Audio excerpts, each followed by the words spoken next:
Welcome back. It's been a while. Much has happened. So, yes, much has happened indeed. We're trying a new microphone. We're using a DJI microphone. The Elgato stuff is in a box under the desk, waiting to go back. We're not having that stuff. Anyway, moving on. So, first off, who am I? What have we been doing? I'm Dominic. We're trying to make pick and place machine software for machines like this.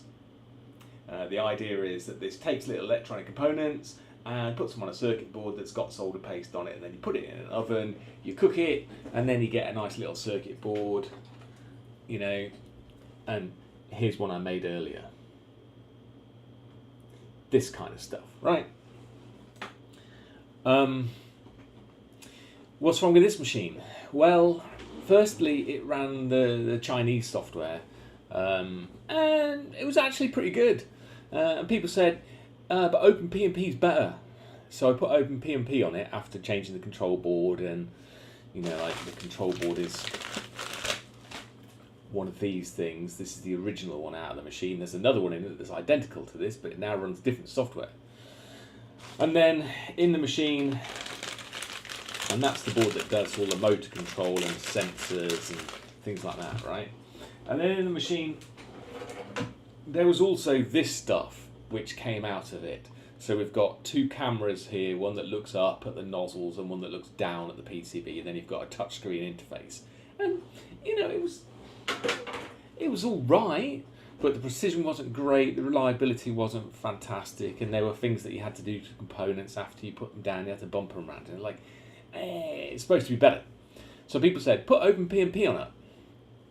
So I put OpenPnP on it after changing all these things, and now there's there's like a little mini PC over there which runs OpenPnP on the monitor that's above it, which isn't touchscreen. You've got to use a mouse and so on.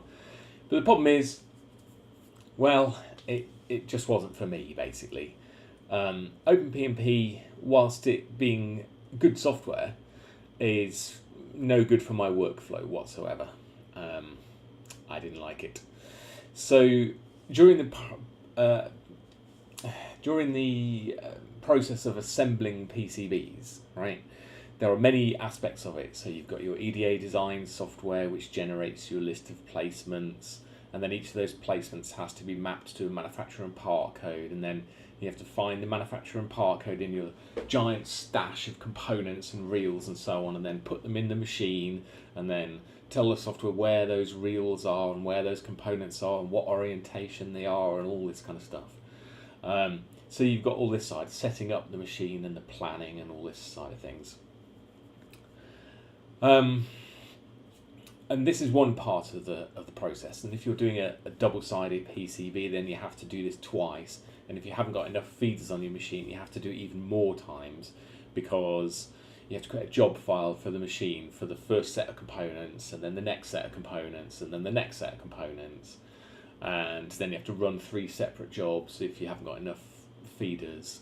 This machine's got quite a few, but sometimes it's a faff to change all the reels on it because of the way that the machine is.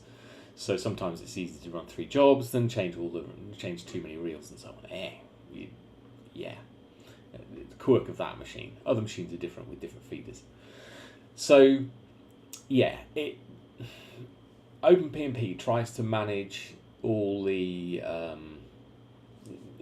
basically all your component libraries and all this kind of thing, as well as doing the job of being a pick and place machine.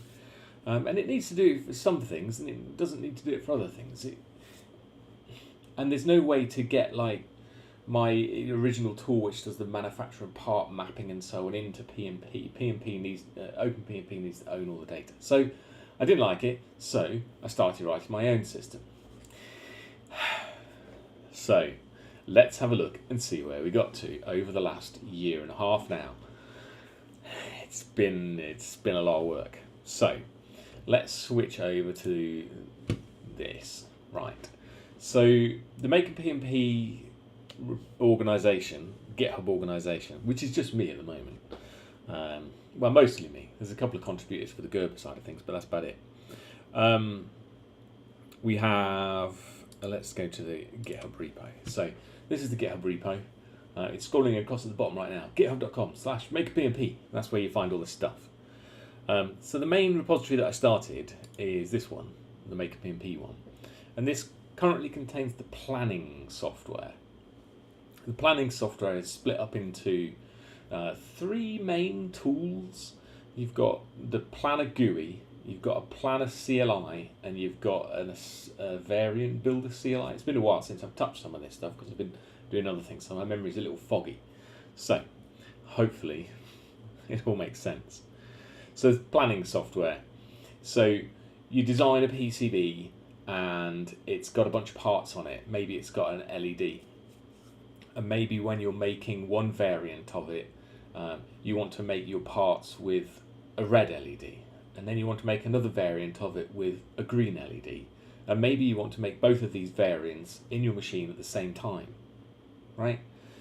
So you have to say, okay, given this list of parts, where it says this LED and so on, you have to have some process of matching the EDA parts to what you actually want to put on the PCB. And that's what the variant builder's job is. I've got previous videos going over that, so I'm not going to go over that too much today. Suffice to say, out of the variant builder, you get a list of placements with manufacturers and part numbers.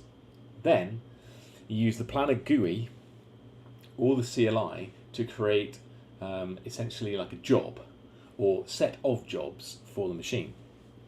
Let's have a look at the GUI and go back to the IDE first. So if you want to know where the code is, this is where it is. So the main repo is set up like this. So planning software is in here, and you've got the Planner GUI, eGUI, and you've got the source here, and you've got the main here. And there's a bunch of files about running it and building it and so on like that. And you can have a look at it if you're interested. Anyway, it's already running, and we're going to switch to it when I find it. Yeah, here it is. So this is what we've got. It's written Rust using eGUI as the GUI. We went through, if you remember, maybe a year or so ago, an evaluation process of all the Rust GUI systems that are out there. And the bottom line is that most of them suck. eGUI is the least sucky out of all of them, and you can get some stuff done with it, as you can see. If you want to know more about that, you can go back and look at the list of live streams on the YouTube channel, and you can see all the stuff about all the different GUI systems. Anyway, so we've got eGUI.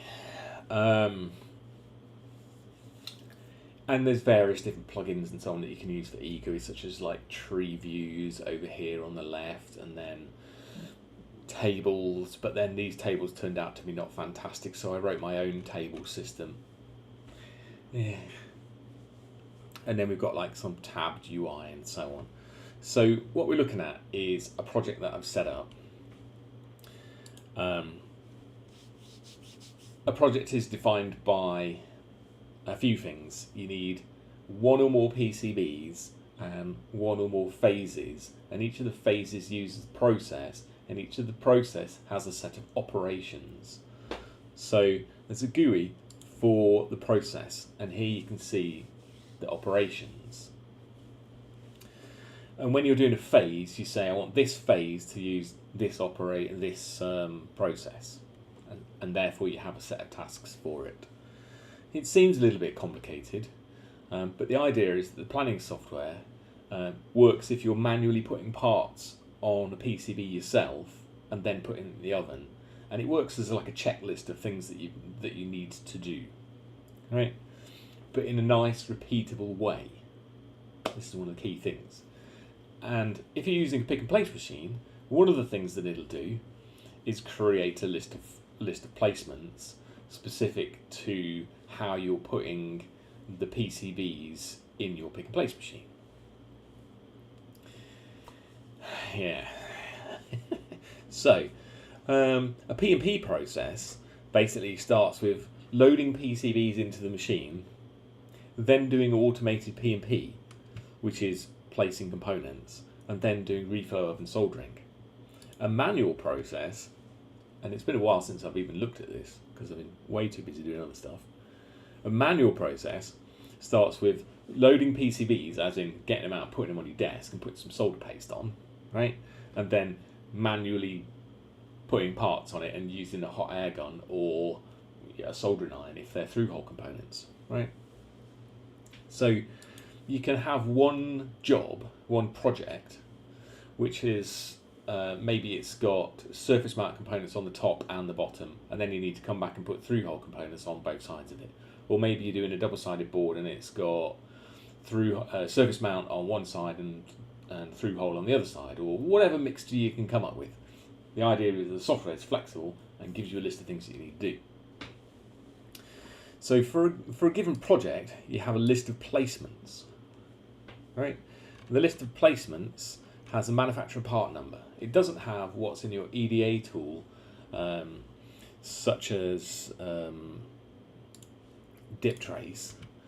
And if you're in DipTrace and you load up a schematic, like we're going to try and do here, let's have a quick look at the one we're looking at here. And I make flight controllers and so on for drones, and this is one of these. So this is the schematic for a drone flight controller with radios. It's got 2 radios. It runs Express LRS, right? And it's got a bunch of solder pads and so on. So this is what the schematic looks like. Fine. And this has got, you know, like if we took a look at a connector, it's got J13, and then the connector has various information about it. It's got a part name, right? But that's not the case with, say, like a capacitor or whatever. So we've got a capacitor over here, and this has got C9, and it says it's 2.2 microfarads, and we're looking at top right here, 2.2 microfarads, 6.3 volts, 0402, and it uses this footprint, right? It doesn't have a manufacturer part number on it. Okay, this is important.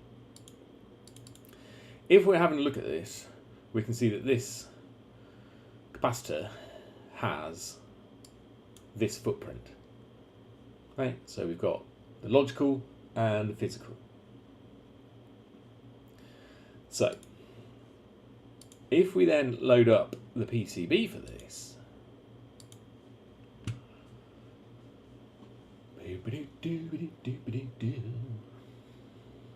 takes a moment. Okay, here we go. So if we load up PCB for this,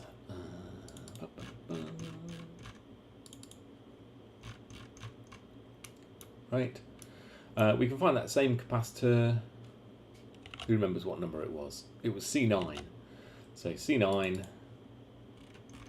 somewhere around here. That one, right? So that's what we need to actually put on the circuit board, right? And then we have a panel of these circuit boards made up, and maybe we want to lay 6 of them out in one go in the job, right? But we don't have a manufacturer part number of it. So we use the variant builder to map the values that we're looking at in the schematic to the manufacturer and part number. So, and when you've done that, you use your EDA tool to create pick and place files, and that's what's used by the variant builder and the planner. Okay, so eventually you load that into the planner GUI, and in this particular case I don't have a mapping for that particular component. So let's just look at one we do have a mapping for. So C21 was this one. That one, right?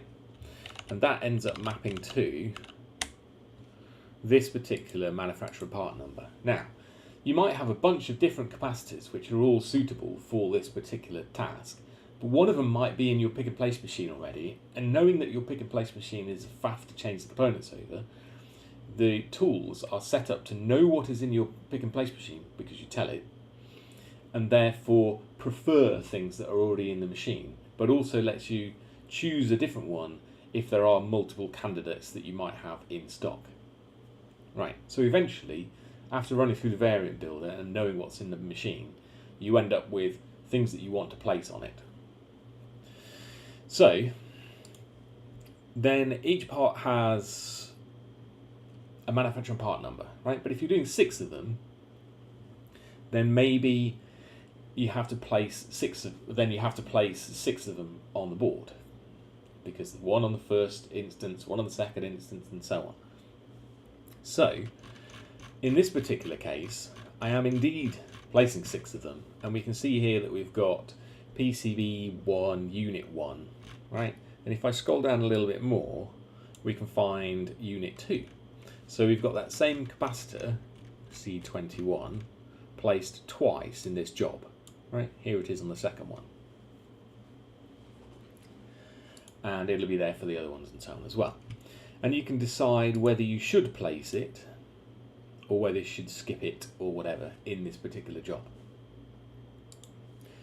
In the future, we're going to add more things so that you can say, well, if I've got a panel of 5, I only want to do like 4 of them, and various ways to improve this process. But the point is that you get a list of parts, and the list of parts needs to be assigned, each part needs to be assigned to a phase.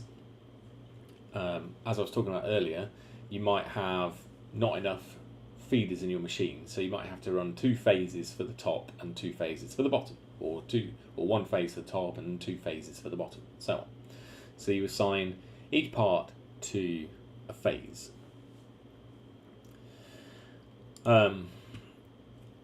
You've also got your list of parts over here, and then on the top I've got, and that's for this particular phase, I've got these particular parts which need to be placed. And we've also got coordinates. So, where do the coordinates come from? This stuff is mad, I'm telling you. And we've not even got onto the pick and place machine, actual stuff. We're still talking about planning stuff. So I've got one design here, but say I've got a panel of 6, and let me just show you what a panel of 6 looks like.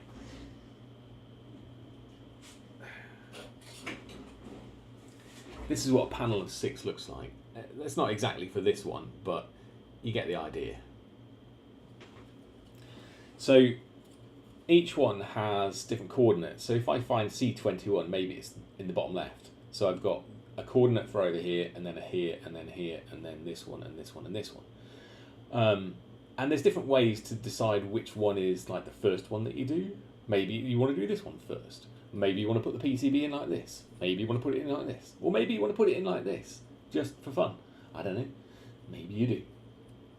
You actually end up doing that a little bit anyway, so it doesn't really matter. But either way, there's coordinates for each things, and there's some kind of assignment of numbers to each of these units, right? So each one of those has a coordinate. And if we look in here, we see we've got some coordinates, and we'll see that it's different for C21.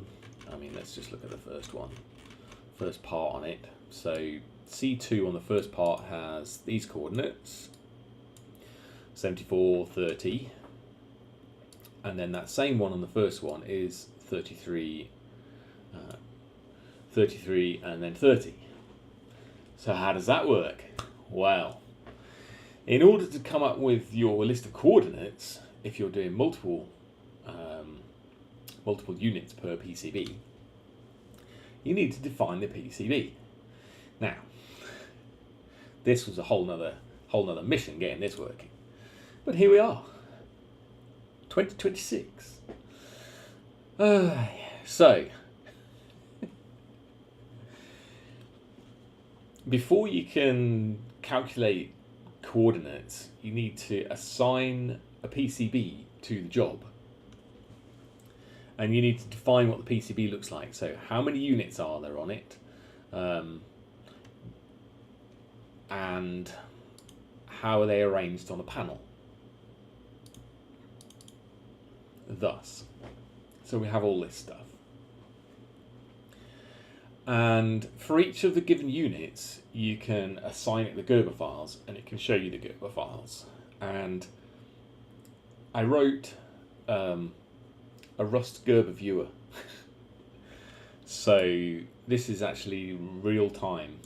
It's rendering this every frame, which is kind of neat, but probably wrong for larger ones. But you know, for this it works.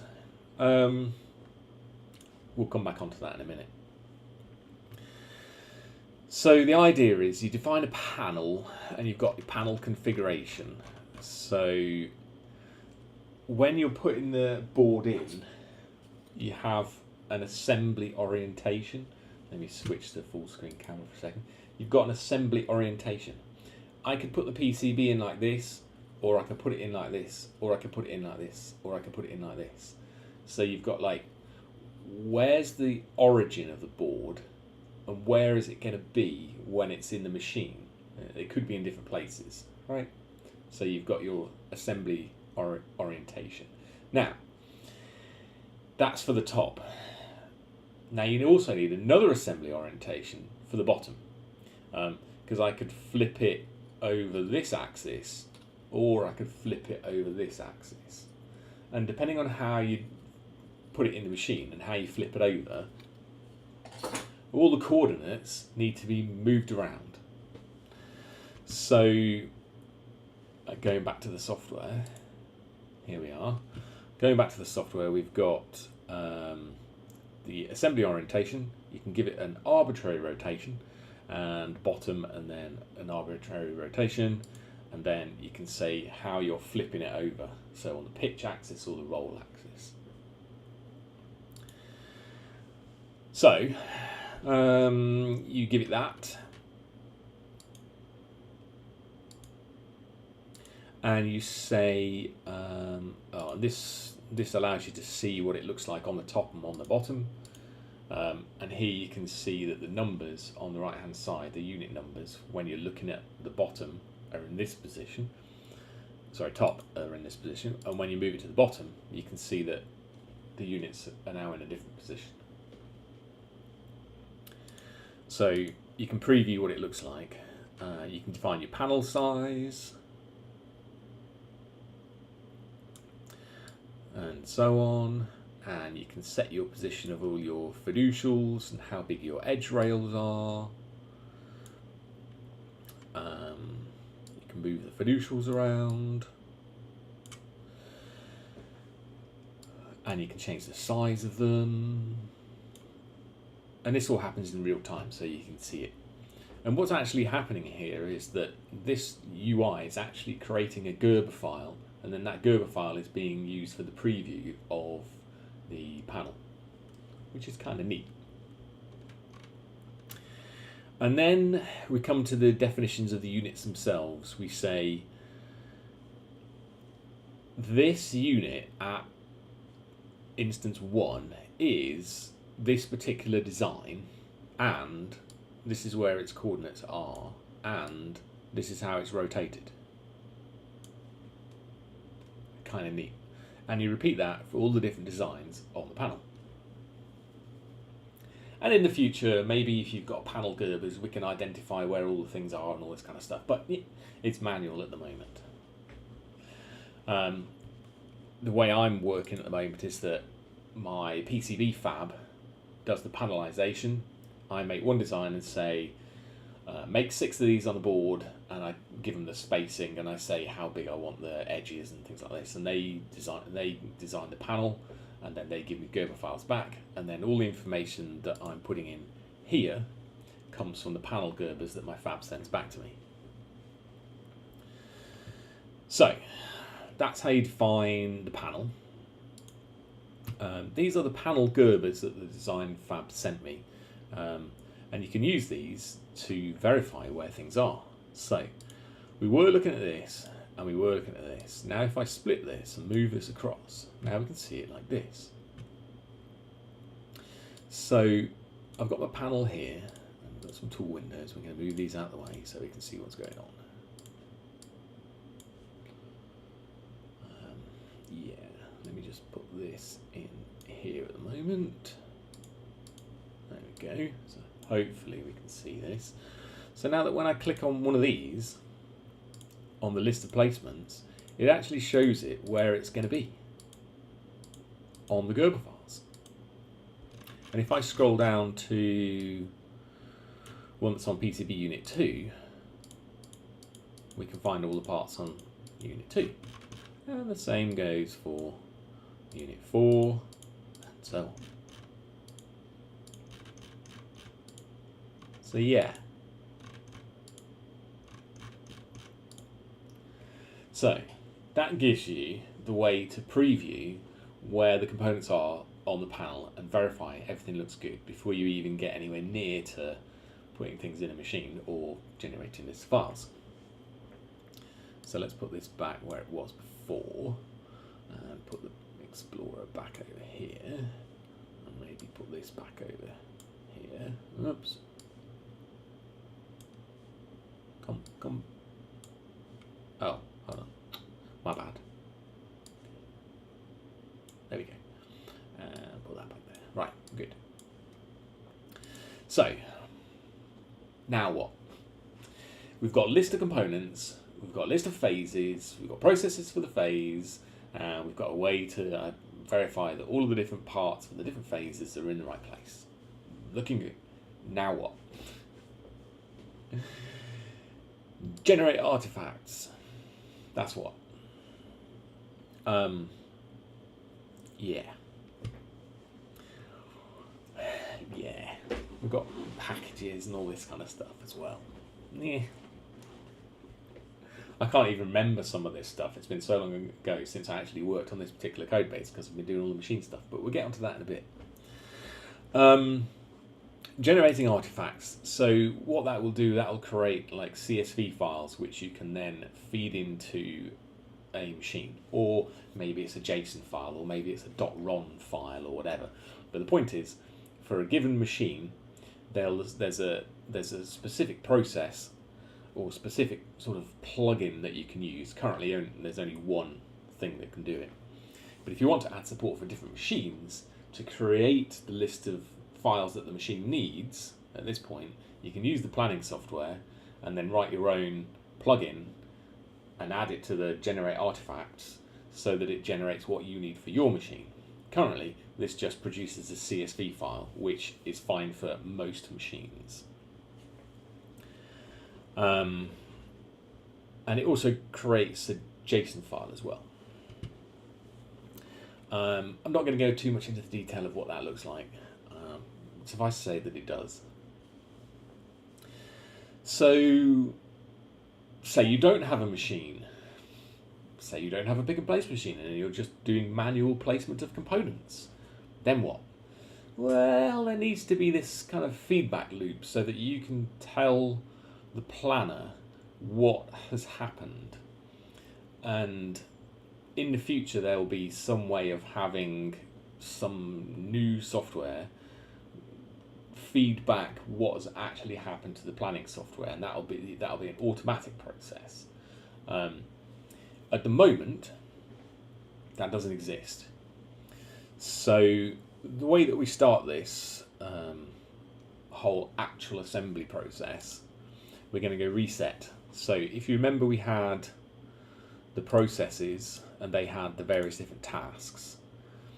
And now if I'm starting to actually assemble this project, I go to the first phase, this one, which is this top one here, right? And top P&P. Right, and I need to put all these parts in the pick and place machine for this particular phase. And these are the parts that I do, so I can say, okay, let's go. So we can say, I'm gonna put the parts in the machine. We go start. And this is then gonna record like a job run. I'm gonna reorganize this a little bit in the future. But the idea is that once you do this, it's gonna start a job run. And that there's gonna be a history of each time you do this saved. So that you can say, okay, on the 22nd of January 2026, what was the state of the things that I was doing then? And maybe you got halfway through it and abandoned it or whatever, but you started a job run, and therefore you'll have a record of it. And this is important for going back and trying to work out how many you could do in a particular day, for instance, or see what problems were, and maybe have a system to record notes and so on for each particular build. You can have a look at the exact components that were used for every single PCB that you ever make, which is very important if you're doing various different batches of things and you've got modifications of components on different batches, and then you have a customer that comes back to you and says, this one doesn't work, and then you can go, well, what's the serial number of it? And then you look up what the serial number was and what day it was, you go back to your planning software and you can see exactly what components went on that particular PCB. So you've got assembly history. This is the goal anyway. So we say, I've completed loading the PCBs. I've put them in the machine, yay. And then we're going to start placing parts, and I would have to go through each of these and say, I placed it, I placed it, I placed it, right? So if you're doing a manual process, you can use this with a split view to see where each parts are on the PCB, on the panel that you're doing. So you essentially have like an interactive BOM viewer in this software. So if I bring that up over here again, I can say, I'm doing this one, where is it? And you find where it is, and you go, okay. You know, maybe you arrange your UI slightly differently to this. And then you say, okay, I'm doing it. I've done it. Right? And then you can look at the next one, and so on. And you can repeat this, and you can assemble a PCB. Let me just bring that up there. So that's where the part was, and then we'll do the next one. Yeah. Hopefully you can sort of see what's going on here. Yeah. So you can place all the parts, and then once you've placed all the parts, it'll say it's done, and then it'll show you the next thing that you need to do up the top here, and then you can mark that as being done. So the system has currently got a way to let you start and mark tasks as being complete and so on for every single part, and it lets you see where they all are and so on.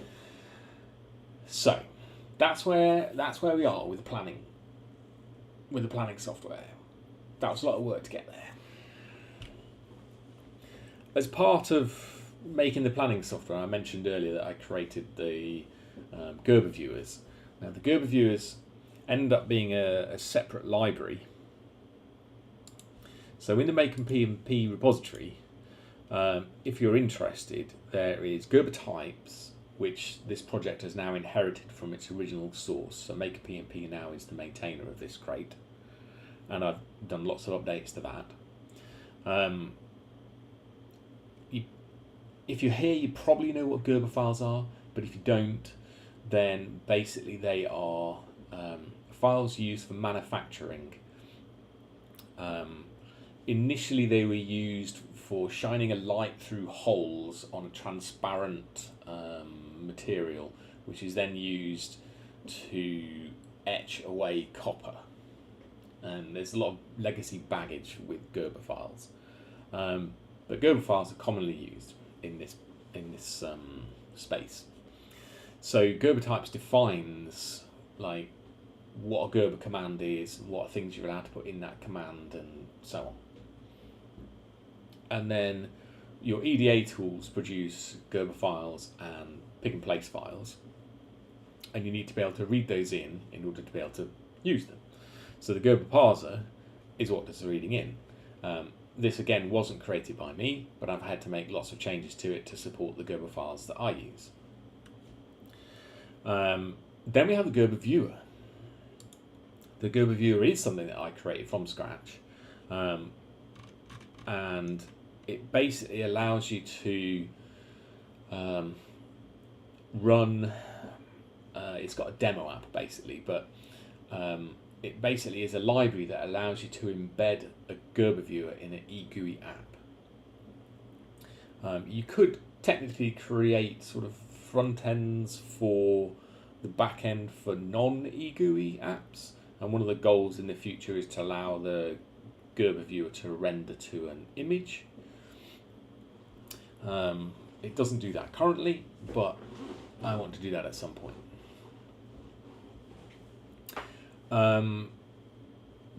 This also has a demo app. Let me see if we can just bring up the Gerber viewer demo app. Here we go. Let's see if the demo gods are going to play ball today. Yeah, they're fickle, the demo gods. So there's a README, you can read all about it. There's a list of things that it does and doesn't do. But it does most of the things that you need to in 2026.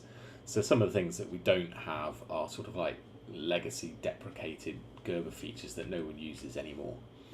So it works with KiCad rendered files, it works with DipTrace rendered files, and some other ones as well. So here's a live demo of this. So this is rendering a Gerber file. This is the file that it's rendering. You can make changes to this and have it apply immediately in the demo app. So if you want to experiment with Gerber files, this is a really handy tool for doing it. So you can just click on the playground one and type in Gerber commands and see what happens. There's various different demos, some of which match exactly the Gerber file specification, some of which don't. So you can check in the specification if it looks the same. If it looks the same, you're good to go. If it doesn't look the same, you're not good to go. But most of the time, the things are okay. So there's like the step repeat scaling one, for instance. This one is not correct at the moment. If you look at this one in the specification, the first one is like this, and then the second one is rotated around a bit, and so on. So there's not support for some of the Gerber commands, but most people don't use sort of like the mirroring and scaling. Like KiCad doesn't generate these things. So if you're using KiCad DipTrace, you don't have anything to worry about. But if you've got some legacy files, or you're doing perhaps some weird panelization stuff, then maybe your preview of those files won't work. Yeah, there's loads of other demos. And you can organize all the windows. Yay. And these are all sort of rendered real time as well. And if you're wondering what the colors are on here, that's because this has basically got a mode that's enabled which renders every single shape or primitive as a different color, which when you're working on the Gerber viewer code allows you to easily see which parts are rendered by your primitives and where the problems are. So yeah, so this got written. Pretty neat. Yeah, we'll skip that. Let's get rid of that. So Gerber viewers. So again, that's in the MakerPnP repo if you're interested. Other things we created was some eGUI tool windows, eGUI vertical stacks, and also the deferred table system. If you wanted a deferred table, you can look into this. If you need a table for eGUI, which is really fast, has filtering and a whole bunch of other things on it, this is a pretty decent table system. There's a table of alternatives and why they're not maybe as good or so on. So, you know, we've got the green ticks on the top row. That's what we're interested in. So if you want a table for eGUI, these are your choices. So we've got all that. That took a couple of months. There's been lots of stuff going on. eGUI vertical stacks. Do we have a screenshot? Yeah, we've got a screenshot of that, and there's a little demo app there. So it's basically this stuff on the left-hand side. And then the tool windows. So many repositories, so much code. Tool windows, here we are. Yeah. So tool windows are kind of weird. They're like windows in Windows. I needed this because I'm using eGUI doc, which has its own windows, but I then can't use Windows because then I can't use my own windows inside a doc because it could be docked or it could be floating. And then if I've got Windows, then all my windows don't work inside that, and they're not contained within that, and the layer ordering is all wrong. So an example of that in the Planner app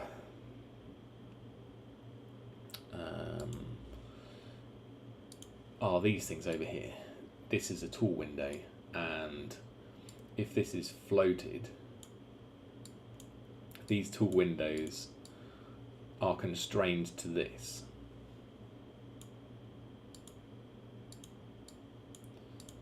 They have their quirks. They could be improved a little bit, but it works enough. And that's the most important thing. We can come back to things and put some, spit and polish on it, all bells and whistles and so on, and fix things up a little bit. But I need to get all the pieces of the big picture working to a useful level at some point. Yeah. And yes, eGUI does weird things like this weird shaking around like it's doing now. eGUI. Yeah. Immediate rendering systems. Yeah. Just. Anyway. Let's ignore the fact that it's doing that. And get rid of it. What else have we done? Yeah, so much stuff. Right. Okay. So that's sort of like planning, Gerbering, and all this kind of stuff.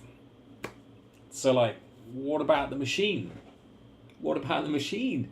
It's been sat there for 1.5 years. It's barely even moved. What's going on with that? I'll tell you.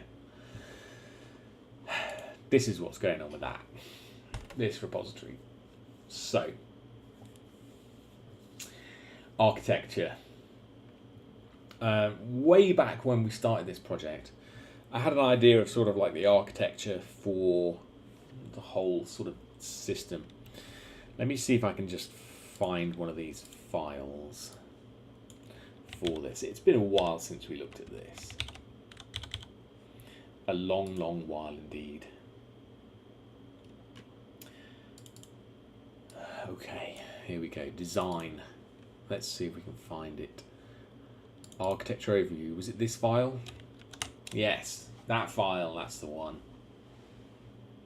Let me just make this a little bit out of the way of my head. Right.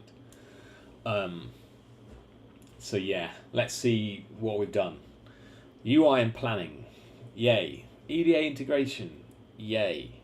Panelization. Yay. UI operations. Nay. Inventory. Nay. Vision. Well, let's get to that. Machine jobs. A little bit, because the UI planning generates artifacts, the CSV files, but I haven't got the concept of a job yet. And then control boards. We started it. Okay. So, yeah. I'm trying to find the right file. Yeah, here, this one. So, machine operations. The idea behind the machine and the way that it works is that it's comprised of multiple pieces of software which may or may not be in the inside the same physical machine. So with this machine, really I want to have it in the other room so that I don't have to listen to it placing parts all the time. But I also want to see what's going on with it to make sure it's not doing anything stupid, because this machine is stupid and does stupid things, especially with the Chinese software on it. I don't know, maybe a tape thing breaks or something and it gets stuck, and then if you ever done 3D printing when things go wrong and you get a spaghetti mess of, like, it's even worse with a pick and place machine because it's very expensive if you've already placed loads of parts on like a few things, and then you get solder paste everywhere, you've got to start all over again. It's a nightmare. Anyway, so you need to see what's going on with the machine. You need to see what's happening with it. So it may be that you have it in the same room and you're just sat there in front of it watching it, waiting for it to go wrong or finish. And that's fine. We support that too. And now in order to do that, we need a few components. We've got the server part, and the server part is where the machine's main brain is, essentially. It's what's going to control, like, the job. So you give it a job and you tell it to go, and it will somehow magically make that happen. But in order for it to make that happen, it needs a few things.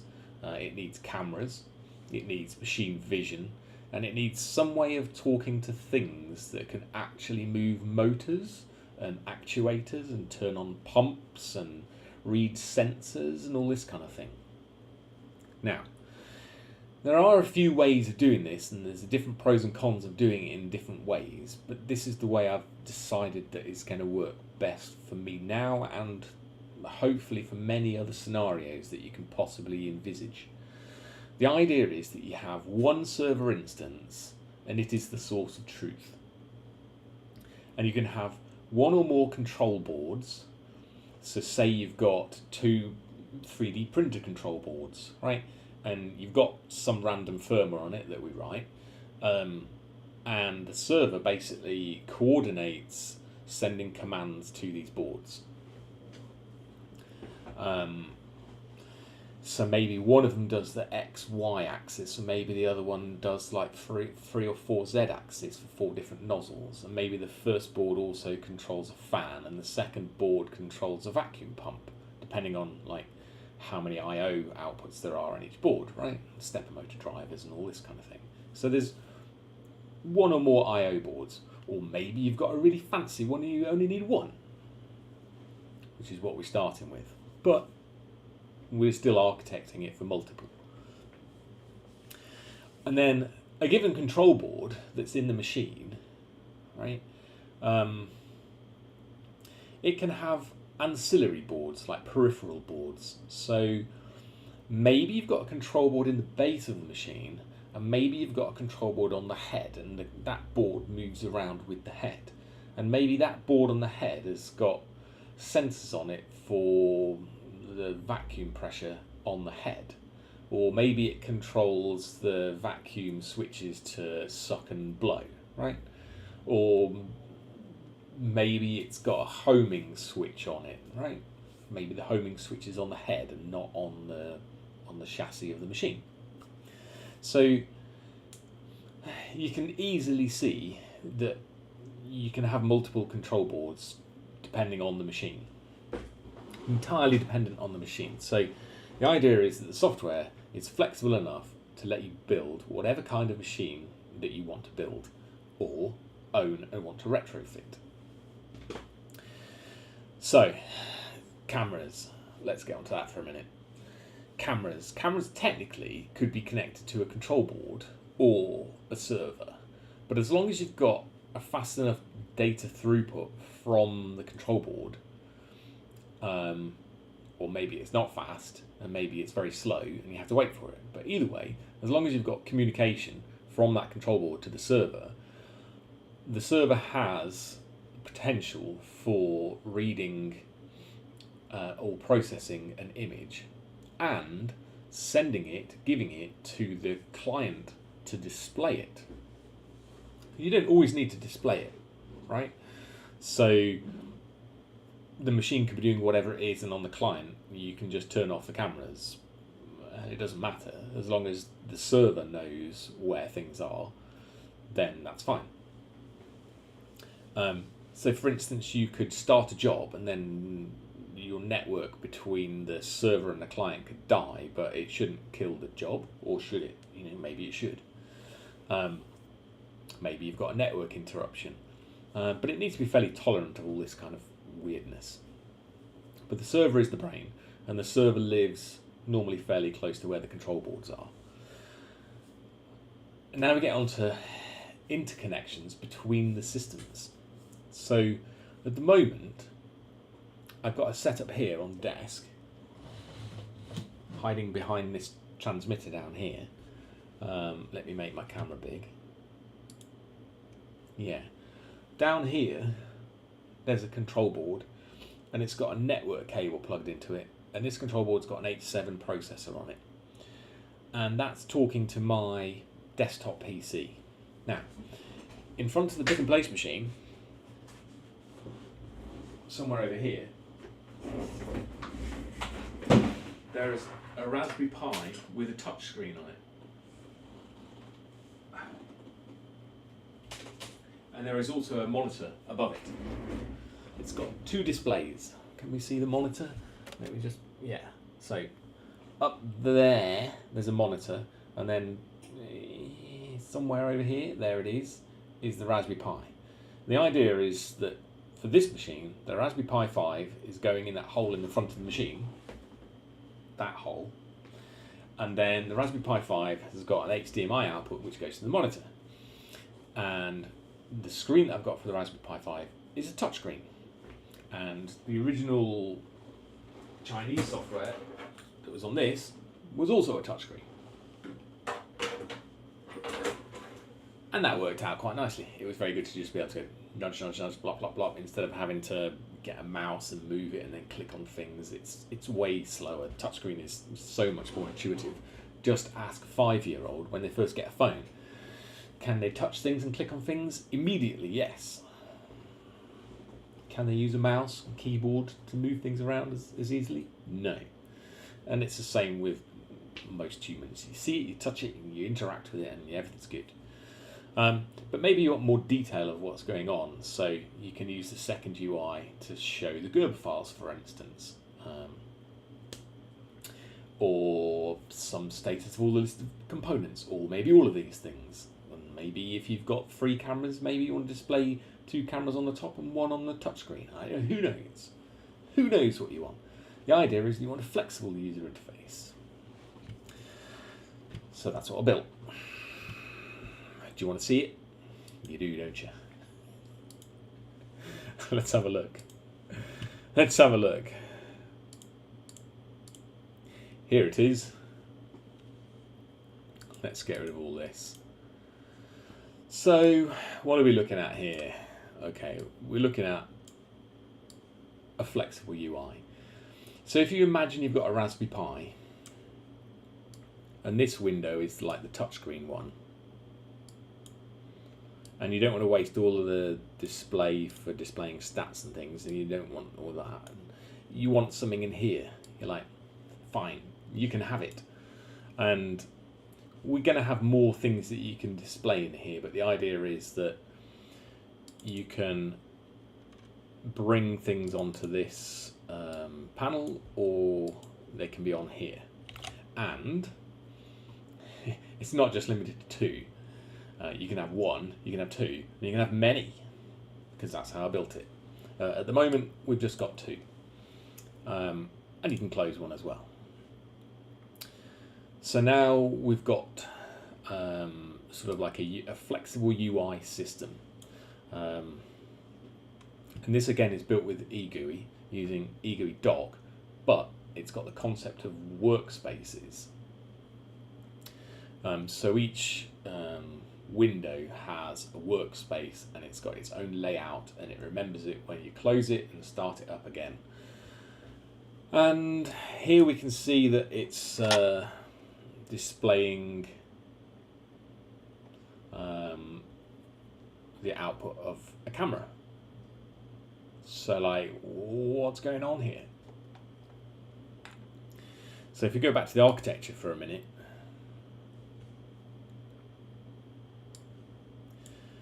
we've got our client, which is this bit here, which is now this. And bring that up here, make this a little bit smaller so we can look at both. And then we've got this, right? So what's happening is that this client is talking to a server, and at the same time this control board is also talking to the server. Okay, let's have a look at what's going on. So here's the code. So there's 3 applications that are running at the moment. Okay, so we've got the operator UI, which is this. We've got the server, which is made up of a command line program, and it has some machine vision, which has some video capture stuff. And then we've got the firmware that's running on Nucleo H743 on my desk. So we've got this firmware, and this is using this IO board library, essentially a set of crates. So it may be that you have a super powerful real-time machine and you want to run everything on one machine, and maybe that'll happen in the future. But the IO board stuff is designed for running in no standard environments, which could potentially be Linux real-time, but that's another whole heap of mess that I went through and decided against for various reasons. So other hobbyist solutions use Linux real-time for doing this, but it's not reliable, it's not particularly repeatable, and it requires lots of system validation for it to work. And I want to sidestep all of those problems and just ignore that completely. So Linux real-time, no, it's not using Linux real-time. Anything that needs to be done in real-time happens on an IO board. It doesn't happen on a desktop machine. The server's brains is what needs to have the most processing capability. So the machine vision requirements, for example, perhaps camera connectivity. Doing camera connectivity on an IO board normally means you need some expensive SoC, or you need to run Linux on it again. It's like you're just back in the same problem. Because then you've got a camera stuff going on at the same time as your control stuff if you've just got one SoC, right? So I don't think it's a great idea, architecture-wise, to do that. So the idea is that you have one mediumly powerful or high powerful machine that runs the machine vision stuff on it, and has good camera connectivity. So a Raspberry Pi 5 has global shutter cameras, and you can plug in USB cameras, and the operator UI and the server code, well, the server code rather, supports the Raspberry Pi lib camera code, because I wrote a backend for Media RS to allow us to do that. Let me show you that real quick. So I need to kill the server in order to do it.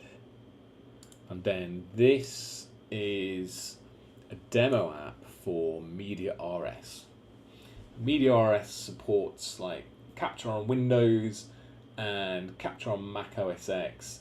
And there was a Linux folder, so I picked this crate, started coding away against the Windows stuff, and everything was fine. Then I went over to my Raspberry Pi, tried to build it, and it just went, not implemented. I'm like, oh. So I spent about a month or so implementing the video capture on Linux on a Raspberry Pi using libcamera. Made a pull request against the project, and the maintainers say, no, we don't want it. They want a pure Rust solution, but it uses C bindings. But yeah, what are you going to do? Anyway, at the moment, I've got something that works. And I'm not stupid.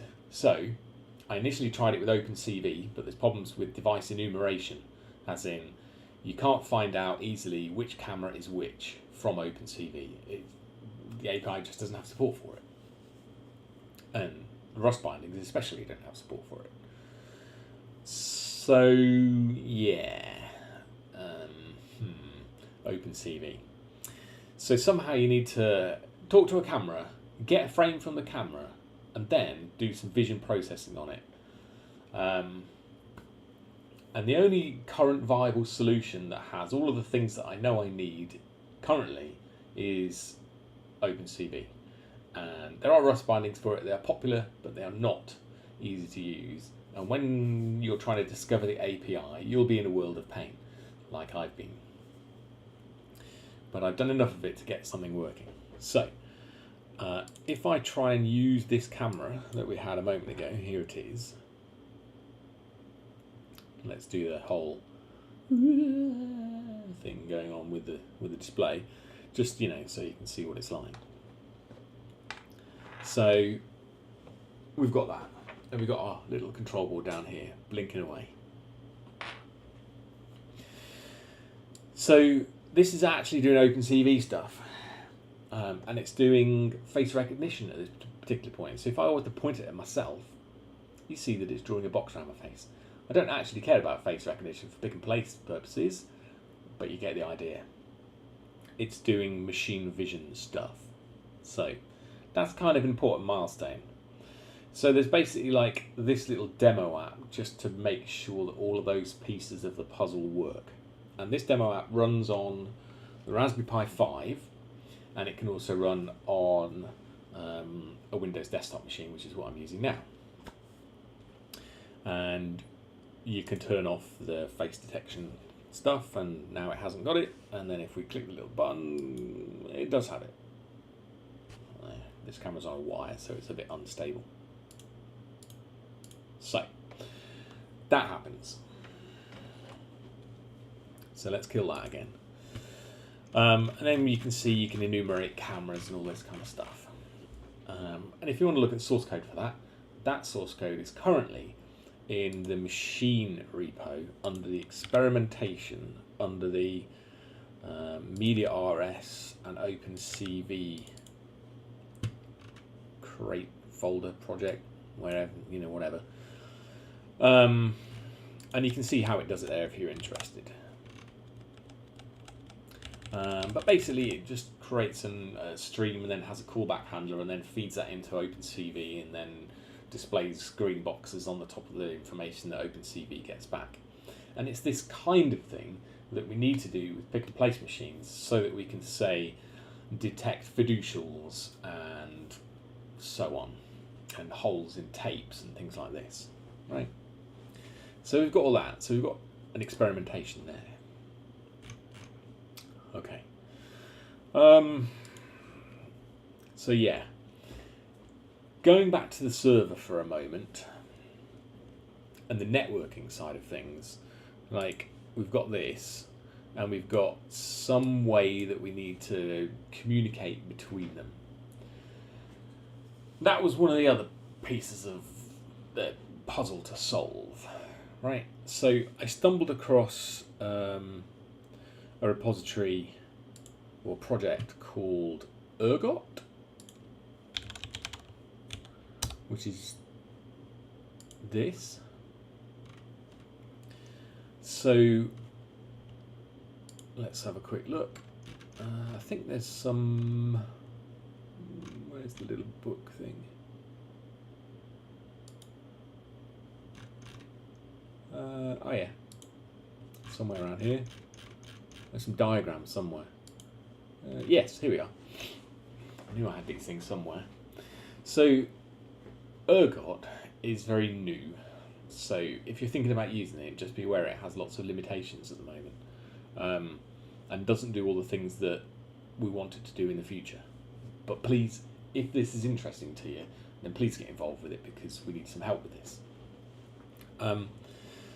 So typically you have like communication between one device and another device, and you can kind of just use whatever you want for that, like postcard or something like that, right?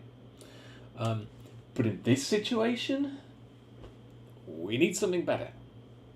We need, ideally, one system, one communication system that can handle like high bandwidth connections, like a network interface, and also high bandwidth but embedded interfaces like SPI or I2C, and perhaps UARTs and OneWire and Modbus, and whoever knows. Basically, there's some low-level transport system that allows you to get information across it using some kind of protocol.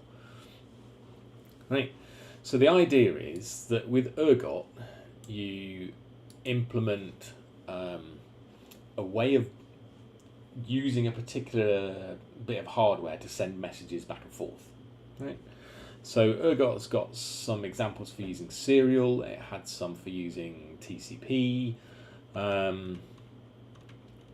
And I was experimenting with that, and currently I'm using UDP. Due to like camera latencies and lost packets and overheads and delays and things like this, I'm currently using UDP. But it may be, and this is between all of the boards that we're talking about here, so I'm currently using UDP between the control board and the server, and also the server and the client. Now it may be that we switch the interfaces over to use TCP between these two, and maybe we do camera on a second link between these two over UDP, and we have two different stack instances. With Ergot, I don't know at the moment. I kind of want a reliable command protocol, and I don't really care if a camera frame gets lost. That's kind of what I'm thinking of. And it could be the same with the control boards. So maybe the communication interface between the control board and the server isn't that reliable. Maybe it's got a long cable and you get some weird interference issues or whatever. Who knows? But there needs to be sort of reliable sort of control systems and retries and all this kind of stuff. Now Ergot doesn't have any retry system. That has to be done in the application at this point.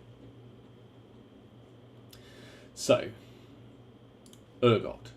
So the idea is that you can use Ergot over multiple different interfaces like TCP, UDP, SPI, I2C between one or more microcontrollers, and those other microcontrollers can also talk to other microcontrollers as well. And this is perfect for a pick and place machine scenario. So if you think back to the pick and place machine, you've got a server, Raspberry Pi, stuck in the front panel. Great. That talks to a control board. Maybe in that particular machine it doesn't need to use Ethernet for doing it. Maybe it can just use, I don't know, SPI or a parallel interface or who knows what. But then you've got a control board on the head, say, right? And now you've got a server. It needs to send a message somehow to an actuator on the head. But how does it do that? Ideally, it just sends a message out and says, whoever can answer this message, just do what needs to be done. I don't care how the message gets to you, just receive the message and do the work. So the idea is that with Ergot, we can have this type of topology. So you can have the server sending a message and it goes over TCP or UDP. The first control board picks it up and then it goes, it's not for me. Who else can I talk to? Oh, this other head-mounted control board. Okay, well, I'll send the message there as well then. And it sends it there. And maybe it sends it to a couple of other control boards as well. Who knows? But the idea is it spams this broadcast message out, and whoever gets it, and then can do whatever. So maybe you've got like a broadcast message, which is like, turn all the lights on the pick and place machine, gantry light, down camera light, or whatever. You send a broadcast message, all the lights, the command is received, turn light on. They turn the light on. But maybe you want a specific light turned on. So therefore you need to know what is connected to the network. And then you've got this whole device discovery malarkey thing going on, so that you can send a directed message or you can send a broadcast message. And Ergot has these things in it. And you can also use Ergot on like a desktop machine with a Windows processor, or you can use it on like a IoT or SoC kind of device, or you can use it on like a teeny little embedded controller on the end of a one-wire interface. So this is great in the concept in the world of pick and place machine. So pick and place machines, they often have lots of little microcontrollers everywhere. So for example, the Opulo boards,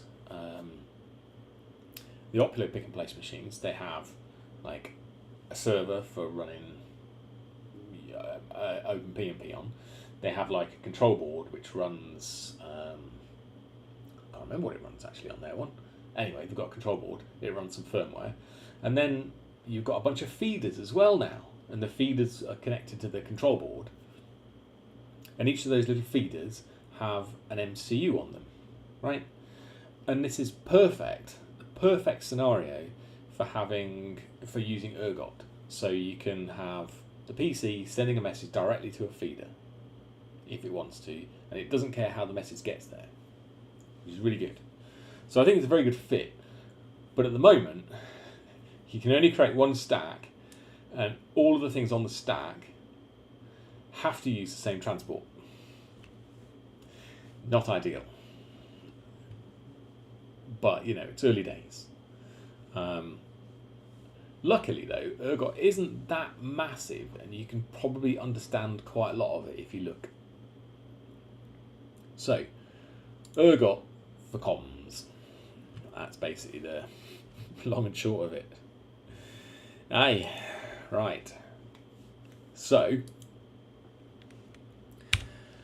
let's run the server application again. No, that's not the right window. We need C-line. Here we go. We're going to run the server app again, and we're going to have a quick look at some other information that's going on in this log.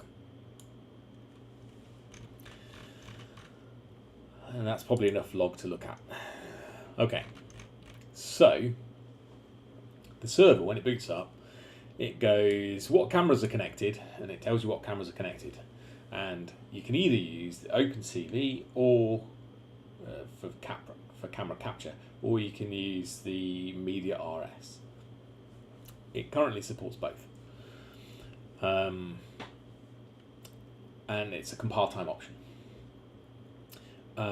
Then it starts up networking, and it basically tries to discover devices. Now, in this particular case, I've got my operator UI running, which was this, right? And this is basically just listening on a UDP port, and I've told the server the IP address that the machine is listening on, and currently it's the same machine, but I've also tested it where the client is running on my desktop machine and the server is running on the Raspberry Pi over there, and that also works fine.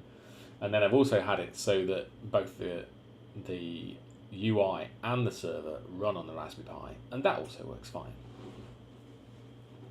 And I've also tried running it on Linux as well, Basite Linux actually, and that also works fine, as well as the Ubuntu Linux that's on the Raspberry Pi at the moment.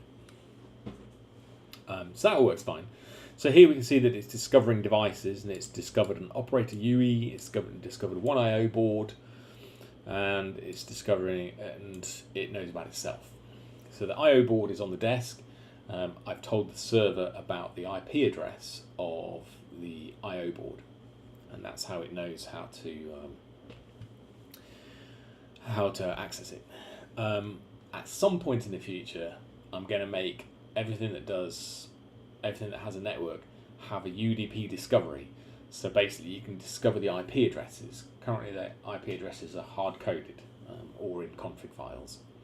But at some point in the future, I just want that to be completely automatic. So you start up a server, and it says, these things are here, and they'll respond and say information about it, and then the server can decide which one it should connect to.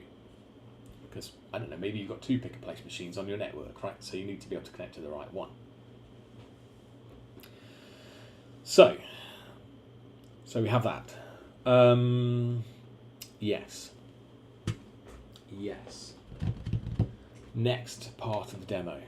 I need a quick drink.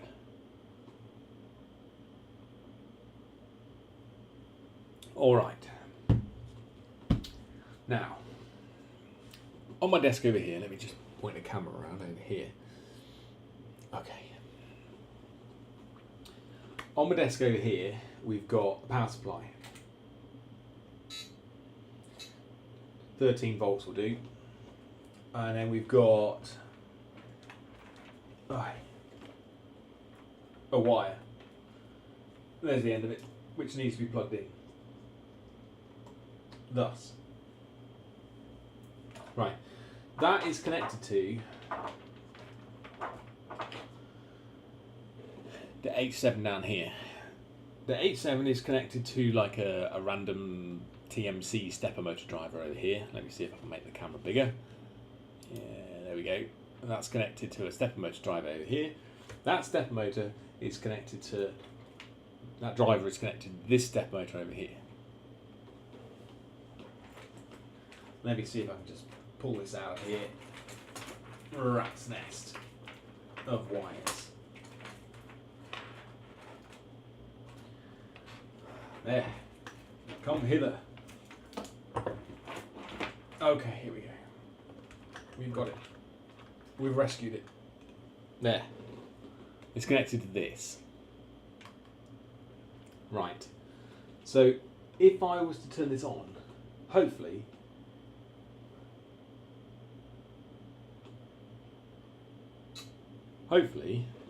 things should start to happen. And indeed they do.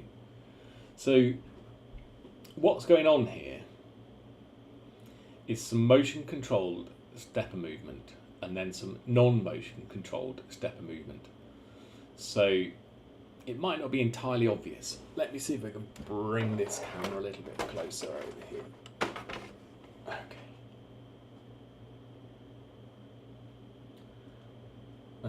If it focuses, there we go. So what you're looking at there is motion controlled, and then it's going to repeat the same. And then we've got unmotion controlled, repeated twice. Motion controlled, motion controlled, unmotion controlled. Right. So,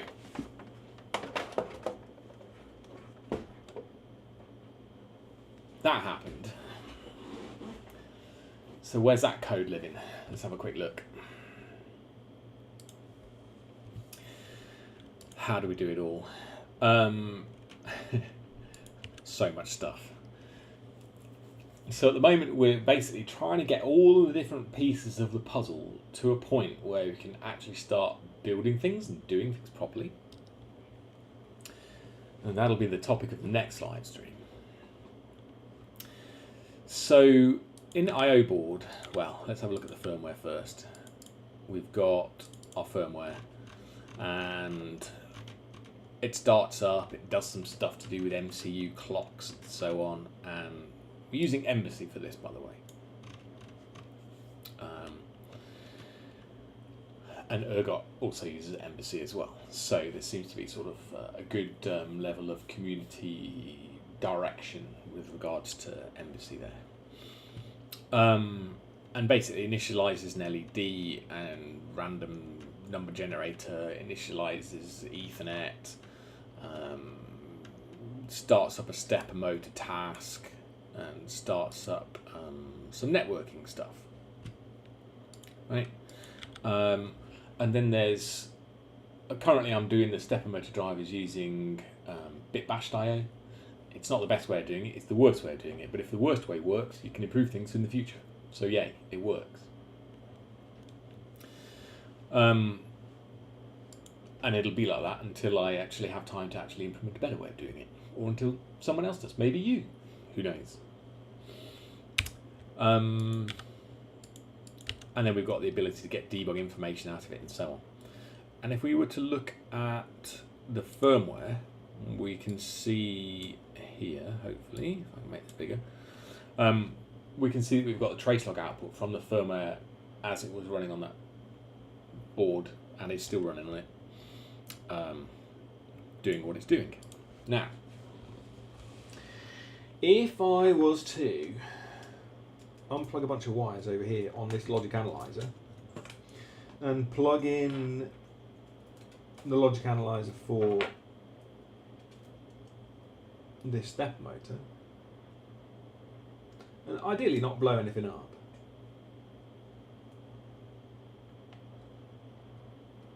There we go. And perhaps run the logic. There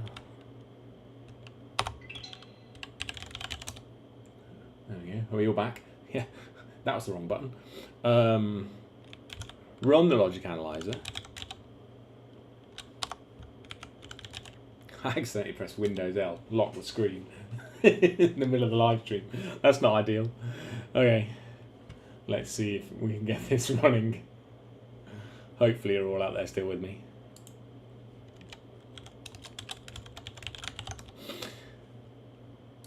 Not that.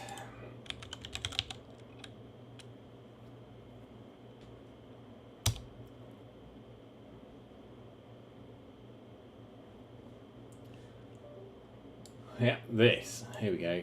Let's see if it behaves. There we go. Okay. Right. Yes. Good. Everything's working. I love it when things work. Well, the demo gods are really on my side today, aren't they? This is just unheard of. How many demos have I done and everything's been working perfectly? Amazing. Alright then, so let's have a quick look at this. This never happens with live streams. So, what's happening over here? Up here, we've got the step and direction traces. It says step and direction over here. So, we can see that we have the direction and it rotates one way and then it rotates back again, right? And this is the phase where it was doing maybe a clockwise rotation, and then the next phase was where it's doing the anti-clockwise direction.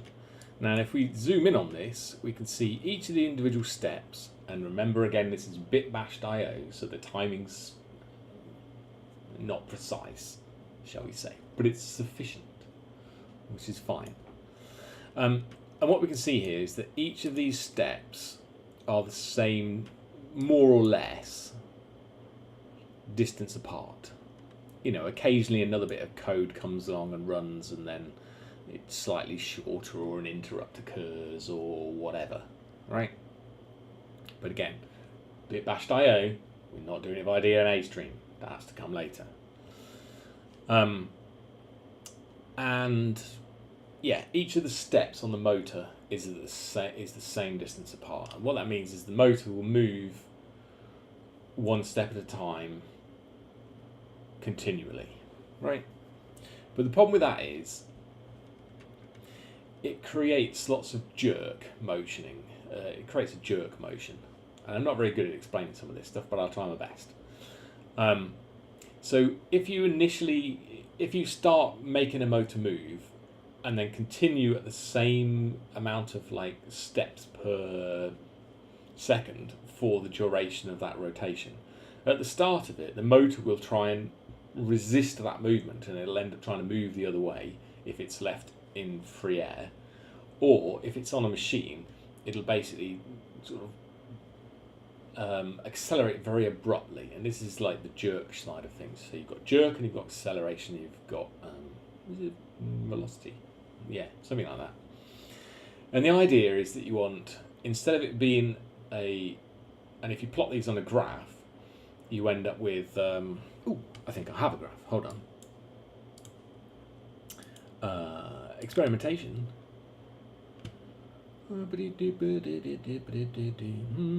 Somewhere around. Yeah, maybe these. Oh yes, perhaps this one.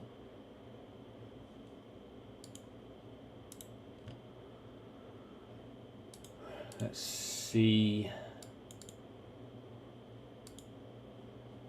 Yes, we'll just actually use Microsoft Edge for this because it actually doesn't suck at this. Yeah, this kind of thing. Yeah. So I'm quite new to all this stuff. I'm learning all this stuff as I go along. But the idea is on a pick and place machine, it needs to be buttery smooth when it starts accelerating, and then also be very smooth when it starts decelerating, so that it can reliably and precisely place the components in the right place without those components falling off the nozzle of on the pick and place machine. Because the component is only held there by vacuum pressure, and if you've got a large component and you try and move the head really quickly, it just goes and falls off. But if you move it if you accelerate smoothly, the two things stay attached using the vacuum pressure. So that's the goal. So position, velocity, acceleration, jerk, and steps is what it's all about. Yeah. So going back to the logic thing here that we were looking at, so this is where you've got very hard acceleration and you've got high jerk, right? But that's no good. So what we need to do is motion controlled movement, and we need to drive the motion controller in real time from the I/O board. So here what we can see is it does one step and then it waits a long period of time. And then gradually those periods of time between each of the steps gets smaller and smaller and smaller and smaller. And then it gets to a point where the motor is travelling or rotating as fast as it needs to, which for a pick and place machine can be various different speeds depending on the component that you're currently picking up or whatever actuators you're driving. Right? You have like a speed setting for it that you want. And that might be measured in millimeters per second, or it might be measured in degrees per second, or whatever. But the point is that you need to get it to like its maximum speed, degrees per second, maximum steps per second, in a controlled, reliable way. And that's what this is doing. And again, this is bit bashed. And again, I haven't done much to do with spacing things out a little bit at the higher speeds, but it turns out that it doesn't actually matter that much when it's already going at the high speed anyway. It's still, the end result is that it's smooth. What's more important is the initial ramp up and the ramp down. All this stuff in the middle, getting the timings more precise, we can do this in the future. Or maybe you can. Who knows? So what we're also looking at here is that there's this red thing that's going on here, right? So over here, when we're not doing any motion control, we don't have that little red spike. And in the code, in the program, there's a bit of code which says, every time we do some motion control, plan the motion control. And while we're planning the motion control and then activating the next stage of it, keep that signal high. And that allows us to precisely time how long it takes for that motion planning code to actually be calculated on the MCU, not on the server, on the MCU. And then also how long it needs in order to go from one sort of part in its state process to calculating when next series of steps need to occur. And what it's calculating is basically how many steps should be done in this period. That's basically what it's calculating. So it goes, how many steps should be done in this period? And it goes none, none, none. And eventually it gets to a point where it should be ramping up and it says one step. So we do one step. And then if we look a little bit further, it goes no. And then the time between each of the times that it says no, you don't need to do anything, gets shorter and shorter. Right? And then if we look over here, you can see there's sort of an almost one-to-one relationship between do I need to do anything? Yes, and the steps, right? And if you needed to do more steps in that time, you can clearly see that there's plenty of time, and then we can adjust the periods where we want to do the planning of the steps and actually doing the steps, and there's plenty of time for calculating all this stuff. And this is using an H7 processor at 400 megahertz. Yeah, so what else is going on here? Well, the I/O board, as I mentioned before, needs to do more than just drive stepper motors. Perhaps it needs to read sensors like vacuum sensors or load cells or feedback from stepper drivers and all this kind of stuff. Who knows what it needs to do? But the point is that there's going to be some data that it needs, and it probably needs to send it to the server because that's what's going to do something with the information. So for instance, if you're probing using the vacuum sensor to try and find the PCB, you turn on the vacuum pump, then you slowly move the head down, and then you monitor the vacuum pressure, and then at the point that the nozzle touches the PCB, the vacuum pressure should increase, right? So the idea is you need to be able to send a large amount of data from your vacuum pressure sensor, and that might have I don't know, a 200 hertz refresh rate on the sensor or something like this, so that you can, you know, move reasonably quickly in order to find out where it is, and also check the response reasonably quickly. And you have drivers to get that data, and then you formulate a packet for ergot, and it just sends it out to whoever needs it. At the moment it does that. It could send it to whoever needs it directly by addressing it correctly.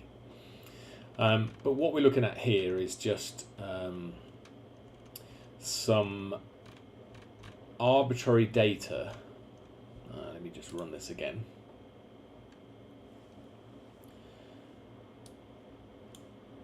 Oh, I've got to run this. Hold on. Yeah.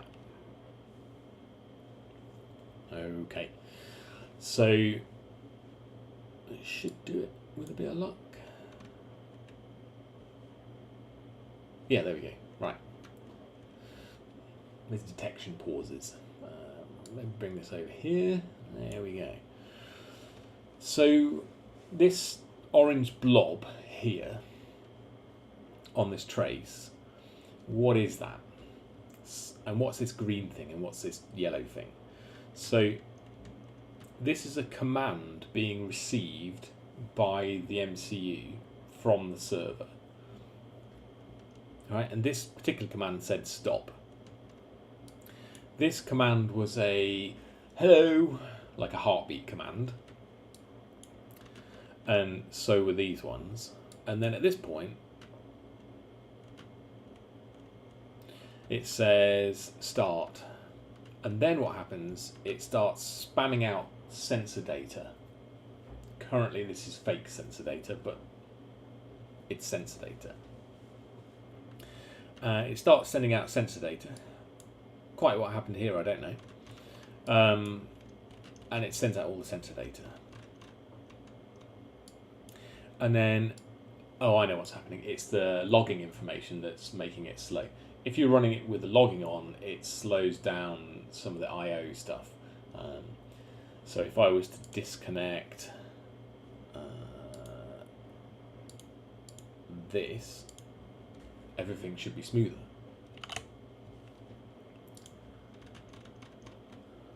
I'll run that again. So the server's still going, and all the stepper motors are still being driven. It's still moving around on the desk over there. And now we don't have any weirdness. So that's what that was. So going back to this, so it's saying start sending sensor data, and then 5 seconds later it says stop sending sensor data, and then it says hello, and then it says 5 seconds later after that it says start sending data again. And then if we look at the server over here, we can check the packet rate here. So I'm going to kill this for now.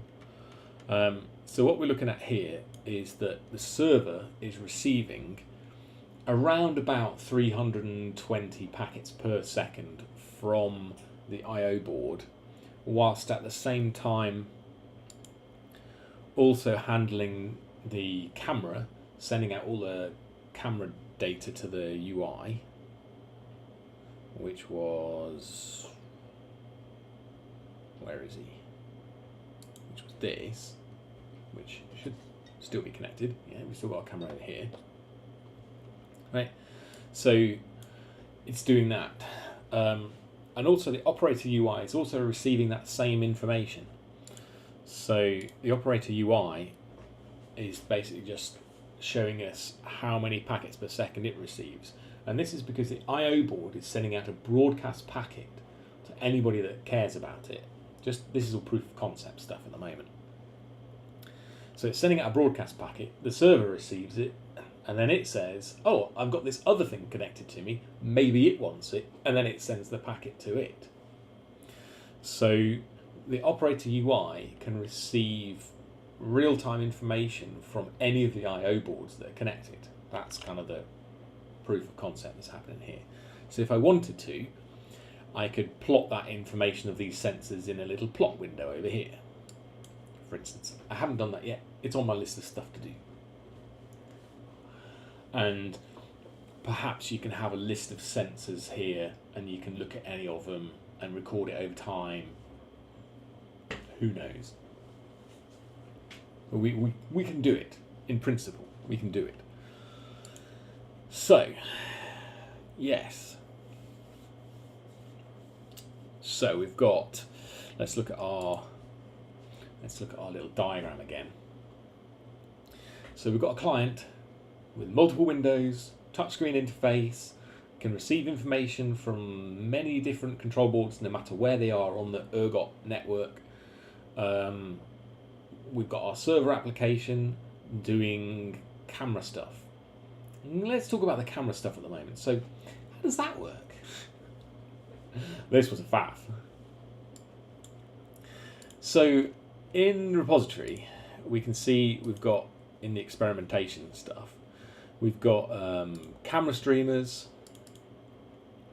We've also got some stuff to do with camera enumeration on Windows, because I still need to match what Windows sees and then what the Media RS thing sees and say, oh, this actual device relates to this Media RS device identifier. So the idea is that even if you replug like a camera into a different USB socket, you'll somehow be able to correlate it to what you wanted to use. There's some code for doing that. But going back to the cameras, so I did an experimentation using just TCP to like try and send a camera stream, so capture a camera image and then send it to something else that wants it over a TCP connection. And I run into a whole bunch of issues like weird blurring, sort of motion. Oh, there's a lot to it, it turns out. And TCP has this kind of weird thing, and then the operating system can just delay packets whenever the hell it feels like. Yeah, and TCP not being ideal. So then I did the same thing with UDP, and that was better. And then I did the same thing with Ergot TCP, and that had the same problems that the regular TCP stuff had. So then I had to implement UDP over Ergot, and now I can send my camera images and it works okay. There is a fair bit of overhead in the way that I'm doing it, but yeah, it works, and it still works on the Raspberry Pi, so you know, it's not terrible. And of course, let's talk about frame rates for just a moment. You don't need a high frame rate on a pick and place machine, so regardless of whether it is actually nice to look at, it doesn't actually matter for the purposes of pick and place. So, I mean, it could matter, but yeah, we'll come to that. Normally, with a standard pick and place machine, like desktop pick and place machine, which is the primary audience for this now, but not necessarily in the future, they have a USB camera or some analog camera with a USB capture card, right? So, and then we've got to think about who the image is for and why we need to capture an image in the first place. So if you're setting up a job in a pick and place machine and you're moving the gantry around and you're looking through the down camera, you want that to be a fairly pleasant experience. You don't want it to be like jerky and slow. But if it was, it wouldn't matter that much anyway, because it's only for setup processes, right? The other times you need a camera image is when the head has moved over to, say, a feeder and it's looking for a tape that's on the board to try and find the holes in it and to try and find the cavity where the component is, right? You might not need to look for the components, or maybe you do, depending on the type of feeder that you've got. But anyway, you need to move the camera to a position and then look for something. So the head moves to it, and then it needs to take a photo. Then it needs to process that photo and then do something else afterwards. So you only need one frame. You only need one frame to do this. So it doesn't matter if it's smooth or not, and it's not even being sent over the network at that point anyway, because once you've captured the frame, the processing of that frame is not done on the client, it's done in the server application. So we don't actually need to send things smoothly over the network as it is anyway. So there is that to bear in mind. There are times and scenarios where you might want a coordinated photo taken while the machine is moving. And these are called flyover cameras. So something is flying over something or moving over something, and it needs to take a photo of something as it moves across it. So you've got a camera pointing upwards and you've got a gantry going across. And if you've got a component on the end of this, it would be nice if you could pick up the component and just move it past the camera, and then on the way to where it needs to go, it gets adjusted and put in the right place, without stopping at the camera and then going to the right place.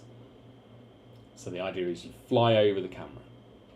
So that requires very precise triggering and control of the shutter of the camera, and maybe you take a few photos of it as it moves over, right? And then you try and, I don't know, identify the best one or something, because maybe the first photo it hasn't detected it, it's out of frame or whatever, maybe it's too big to fit in the frame, and then eventually you get a frame that is right, and you know where it was at that point, and therefore you can adjust some coordinates or rotation of it and offset X and Y positions as well. Doing that kind of camera capturing while it's moving, probably the way that you would do that would be to have the camera capture on the same I/O board that controls the motors, and not connected via a USB to the server. But as long as you have a system that allows you to get a camera frame from its source to where it needs to be processed, then you're good. And technically, I have the infrastructure to do that. Yeah. So that's good. The way that it works is that it takes a camera image and it chunks it up and then sends it over the network, and then it can get dechunked, and then you can either compress it or not compress it. And in the case of the operator UI, you compress it so that you can achieve a higher frame rate, but in the case of when you want to do machine vision on it, you wouldn't compress it so that you've got the raw camera image so that you can do better machine processing on the image.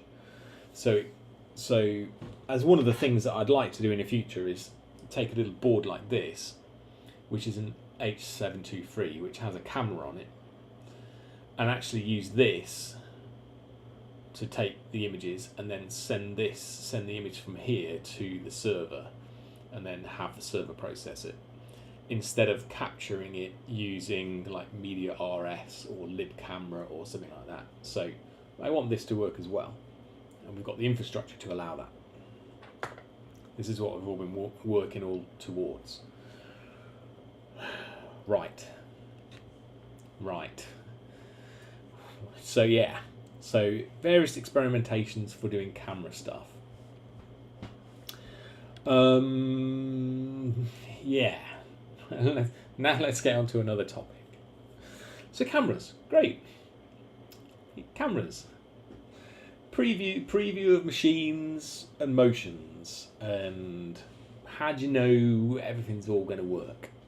What I'd like to do with this is to be able to maintain and run the software and have other people do so without actually needing a pick and place machine.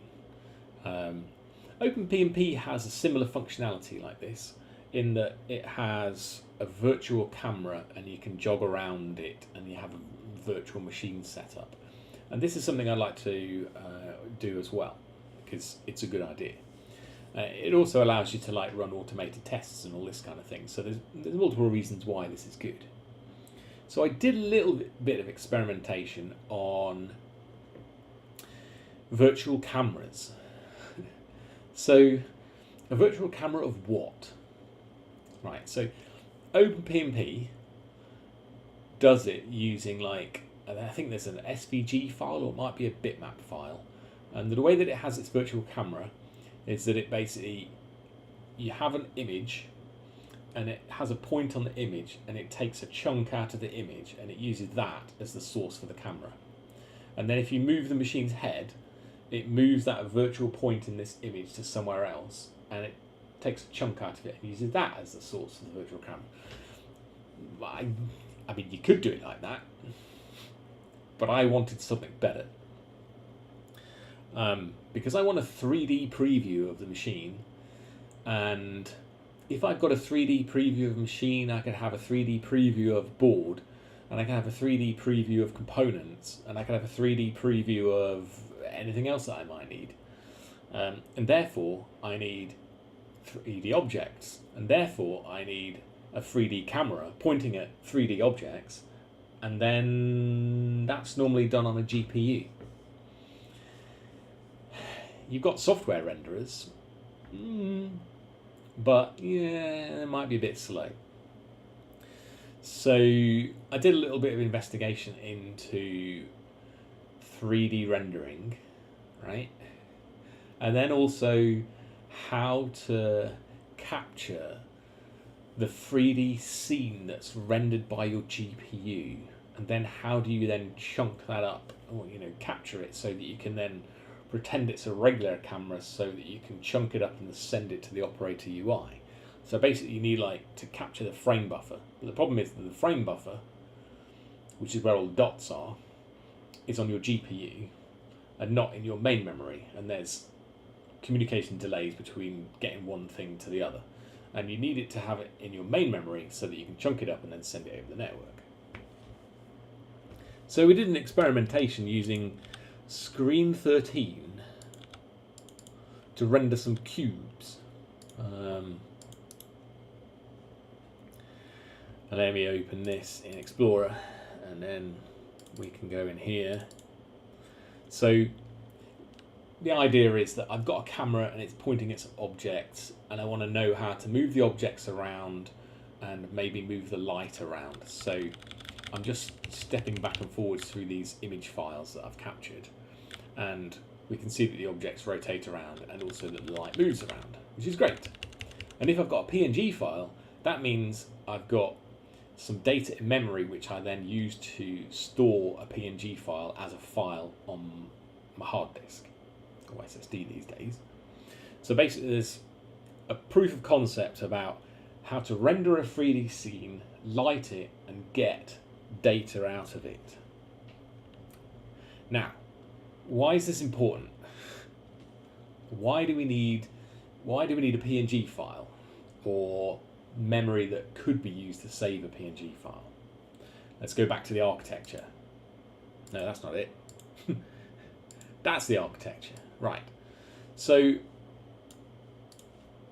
remember again, who's the owner of truth in all this? Who's doing all the processing? Is it the operator UI? Is it this? No, it is not the client, right? But where does 3D rendering normally happen? On a desktop machine, in a client. But that's no good.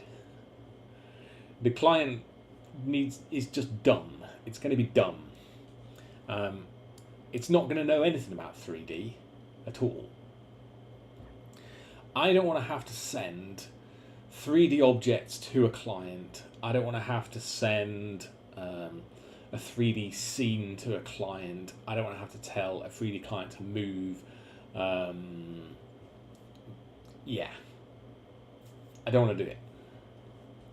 I don't think we really need it. And it's also not sort of repeatable if you wanted to have tests for all this as well, because everything is rendered on the monitor and you never really get to see it unless you do sort of some image capturing on the whole rendered UI or whatever. I don't think that kind of test should be in the client in this architecture. So the idea is that the server either has physical cameras connected to it, just move this over here, it either has physical cameras connected to it, or you can switch them out with a virtual camera, which is generated by some 3D scene and some image processing, and then the client doesn't care, it just basically gets a display of a camera in the same way that it normally would. Right? Doesn't care. It's just a camera. Doesn't care about the source of the camera. It doesn't care that the source is a global shutter camera connected to a Raspberry Pi. It doesn't care that it's a USB camera, and it doesn't care that it's a virtual camera. That's the idea. And again, the virtual camera could be the OpenPnP one, where it uses an SVG and takes a chunk out of the SVG and sends it across. It doesn't care. You shouldn't care. That's the architecture. So we did an experimentation using Screen 13, which is a 3D rendering library that uses Vulkan, and it works well. The problem is there aren't many Screen 13 users in the world, and if the maintainer runs away or stops working on it, then where are we? I don't want to own Screen 13's Vulkan rendering layers and all that. I don't. I've got enough to own as it is without that as well. So Screen 13 works. I tried Renderling. That didn't work on the Raspberry Pi very well. It was fine on the Windows machine. I'm like, oh, this is quite nice. But it was broken on the Raspberry Pi. Very unfortunate. I had high hopes for that one because Renderling has Raspberry Pi, then it's no good. And yes, I did submit bug reports for them and gave them all the information. So yeah, maybe they'll fix it. And if I work on something else in the meantime, maybe it'll be fixed by the time I need to make a decision, which is good. The longer you can defer a decision architecturally, the better you are, because things change over time. So Screen 13's author might disappear, then I know I don't need to pick Screen 13, and Renderling might get better, so maybe it becomes a candidate. One of the other tests I did was with WGPU, and we can open this up, and I tried WGPU. WGPU isn't very nice to use. However, we already have it as a dependency because eGUI uses it. So having fewer dependencies is good. And it's also widely used, and the chances of it disappearing at this point in time are like 0 because so many projects depend on it. And we were able to do the same kind of thing in WGPU. Except not always. It was fine on Windows. You run it on the Raspberry Pi, and you get artifacts randomly on some of the frames. So there's some driver bug that they need to identify and fix before it works properly on the Raspberry Pi. But it's not too much of an issue at this particular point. But as a proof of concept, we do have the code for that. Just quickly go into that. So the idea is, alright, let's find main. The idea is, oh yeah, hold on. Oh yeah, and we can render models as well. I did a bit of investigation into rendering models as well with it. The idea is that it loads up some step models, creates a bunch of vertexes for a cube, a pyramid, creates the indices for them, then creates like a projection for the camera, transformation projections, because you've got like what is it called? I forget. Orthographic and normal. I'm a normal normal guy. When it comes to like projection styles, I prefer normal, not orthographic. I'm dying here, it's hilarious. Right. Far from normal, that's for certain. Anyway, moving on. Let's see. So then what does it do? So it creates the projection style for the camera, and then it creates something to receive frames, and then the received frames are then saved as PNG files. And then it basically goes through a loop, and it fiddles around with light, fiddles around with light color, rotates cubes and pyramids in different directions, and then zooms the camera a little bit, and then does some lighting, and then it renders everything, and then the render frame gives you a bunch of bytes from the GPU, which is the important point, and then I can send the frame to a queue, and then the queue can save the files as PNG files. Let's see if the demo gods are still with us today. Experimentation. Do we just run it? I forget. Maybe it'll work still, I don't know. Should do. I haven't touched it. Maybe it still works. We're in development mode. Should be fine. Should be fine. Everything's going to be fine, right? And we're gonna see if that works. So virtual cameras and working out how to do that. We've got some experimentation with regards to that. So we've got lots of pieces of the puzzle. We've got the networking, we've got the camera capturing, we've got the camera enumeration. Camera controls is another thing that I haven't done much with yet.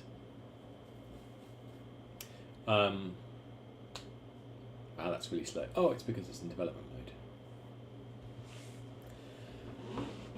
Yeah. Hold on. Let me run that in release mode.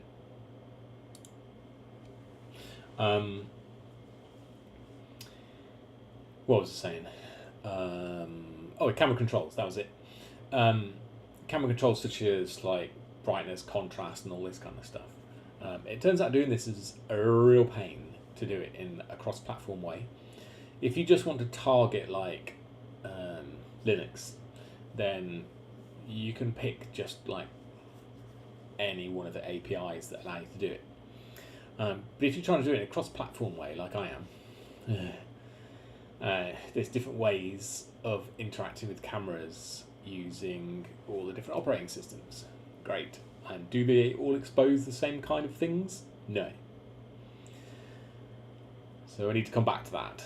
But for a pick-and-place machine, you need to have consistent camera settings, which you need to apply to the camera every time you start your machine. And the machine ideally needs to be in the same lighting conditions as well, so that your machine vision is therefore repeatable. Right, here. Okay, so it works now. So if we run that, it goes, boom, saved 30 frames. We saw that down here, look. So what that did was it created these files again. There we are. Now you might be wondering, which is the step model in here? Because you saw the code that loaded in a step model. Well, yeah, step models. I had a little investigation on which model format I prefer. Step models or, what's the other one? STP? No. STL, that's the one. So some of the 3D models for electronic components are saved in one format, and you can have the same file saved as a different format. And some of the formats are mesh based, which is fine if you're not repeating them a lot, but not so fine if you are repeating them a lot. And it also might depend on how many triangles are in the mesh. Now, when I say mesh, I mean a 3D object. All 3D objects on a GPU are made from a bunch of triangles, as I understand it, unless the world has changed. Made of a bunch of triangles, and there's 3 points to the triangle, and then you can fill it or overlay some shader or draw it in somehow. And then you've got like a position in 3D space, and you've got culling and all this kind of stuff, right? So one format defines like one part, which might be the body of LQFP64, and then there might be another part for this model which is repeated in the overall component multiple different times. So in the case of an LQFP64, you find one body and one leg, and you say put the body in the middle and put the leg 64 times all the way around the edge of it. And you can clearly see here that the body of my LQFP, this orangey red thing in the middle here, is rendering just fine, but the leg is inside the middle of it. Because I haven't got proper rendering code for dealing with that, and all the parts are all the bodies, the shells as it were, are just rendered in the same spot. Model rendering, it'll come in the future. I don't need it now. But anyway, so there's mesh formats and non-mesh formats, and if you've got 5 LQFP 64s on your board, that means you've got 5 times 64 legs, and that's a lot of legs, and that's a lot of data to send over to the GPU and work with and rotate and all this kind of thing. There's a lot of processing overhead. But what you can do with the GPU is use instancing. So you can say, here's a bunch of triangles, and there's an instance of it, and use this instance here and here and here and here. And that works well for like legs of an LQFP64, right? And it also works well for 0402 capacitors, perhaps, because maybe you've got loads of decoupling caps on your board, so then you can have one instance of the cap sent to the GPU, and it could, but it's all performance at the end of the day. And there's trade-offs to how you write your GPU code, whether you use GPU instancing or don't use GPU instancing and just send it meshes for everything. But I don't need to decide all this yet. But there's ways of doing it, and there's other ways of doing it, is what I learned. Been learning much. So, yes. So we've got a way of doing virtual cameras and 3Ds and all this kind of stuff. So that's all pretty cool. And we've got our firmware, we've got our UI, we've got our workspaces, we've got loads of things. Yeah, we've got loads of things. What else have we got? I think that's probably covered most of the things that I've been up to. So, except this.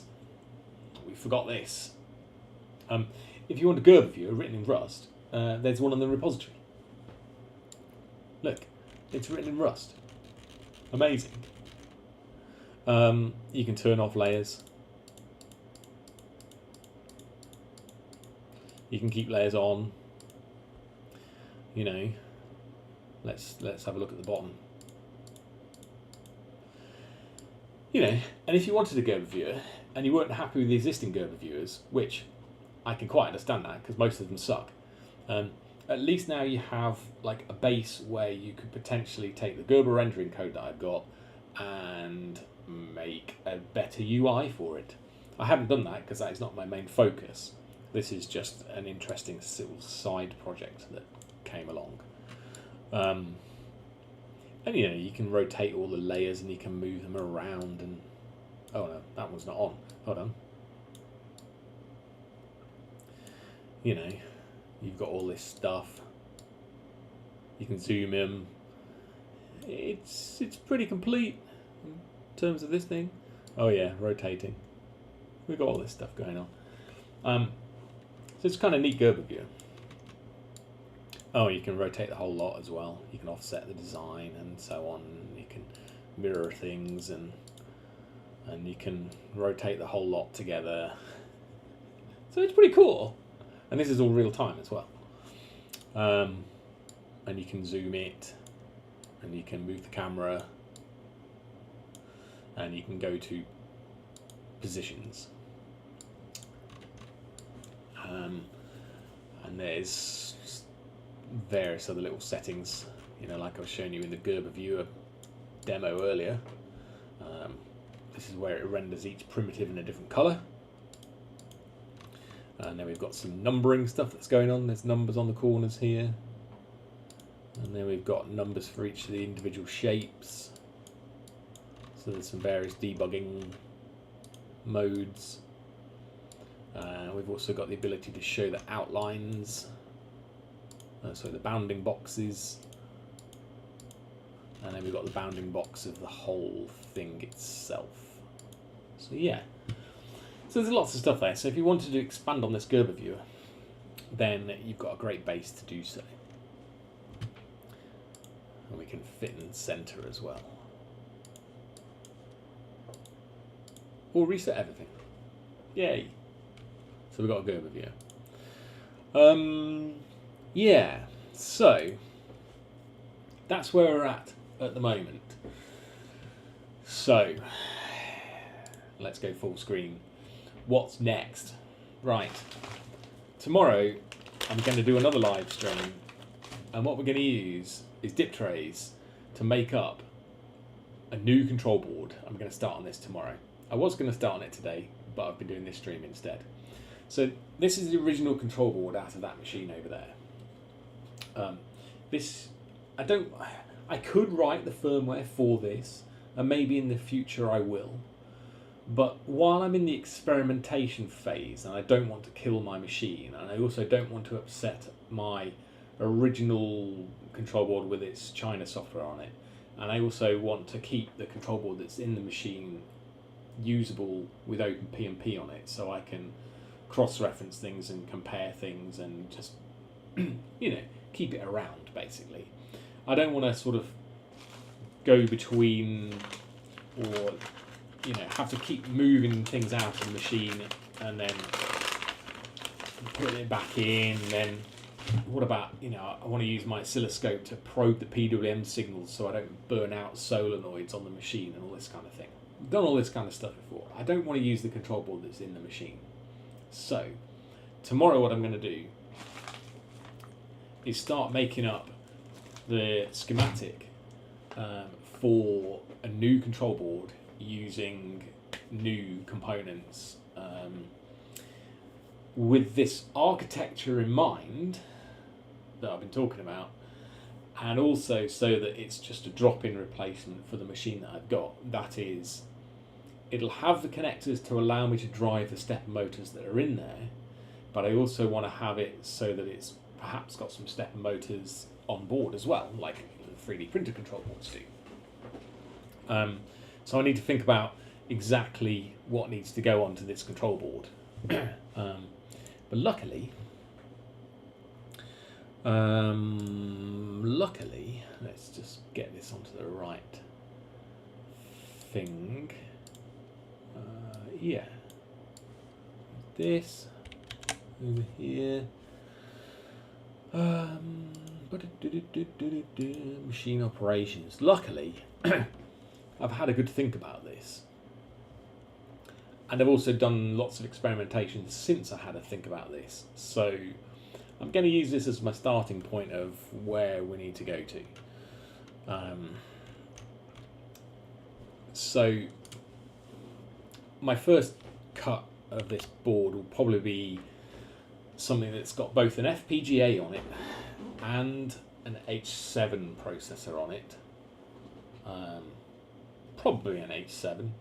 I might quickly evaluate a couple of other alternatives tomorrow because there are some new ones now. But H7 is quite widely known at this point. So the idea is to have an MCU and an FPGA, and then be able to have some jumpers or some bus switches to make it software controlled, so that a signal can either come from an MCU or from an FPGA. So FPGAs are good at doing stuff consistently in real time without any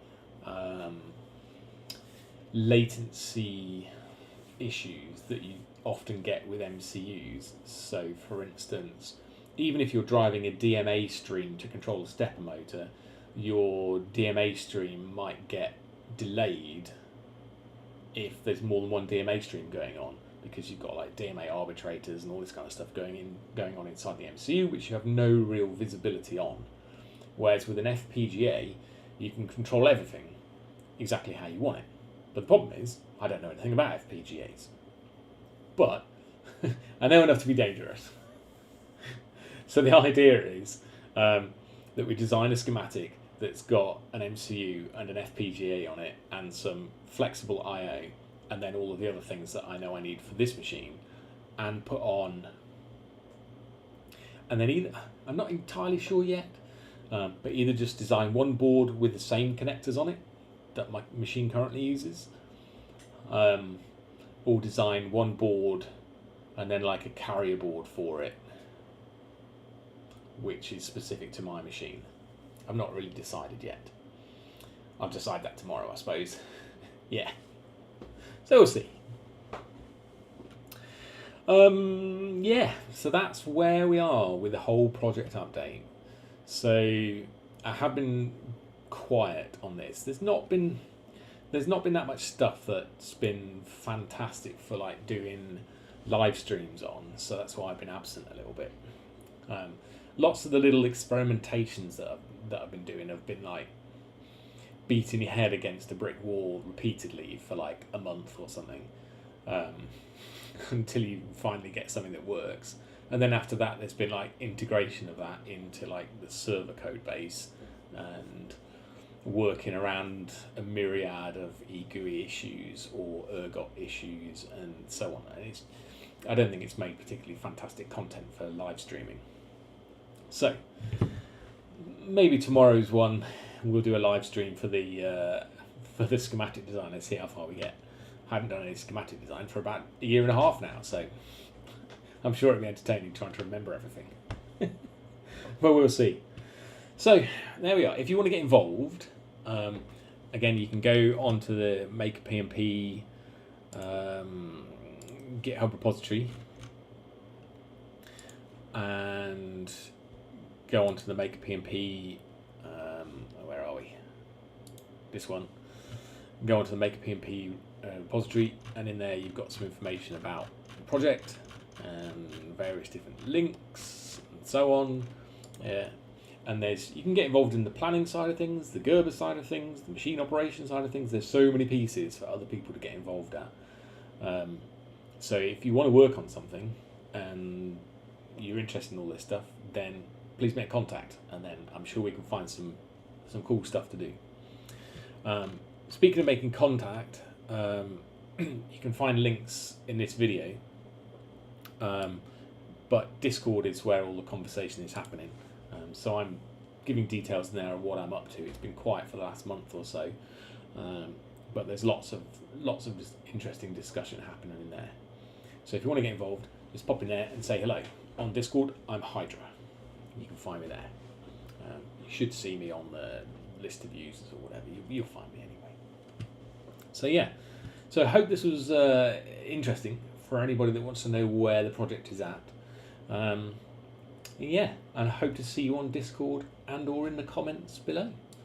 So subscribe, do all those kind of things. There is a Patreon, or if you like any of the things that I've been doing or fancy using them in your project, then there's the Ko-Fi links as well.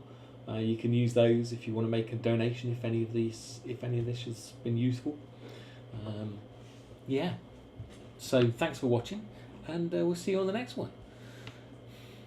Take it easy.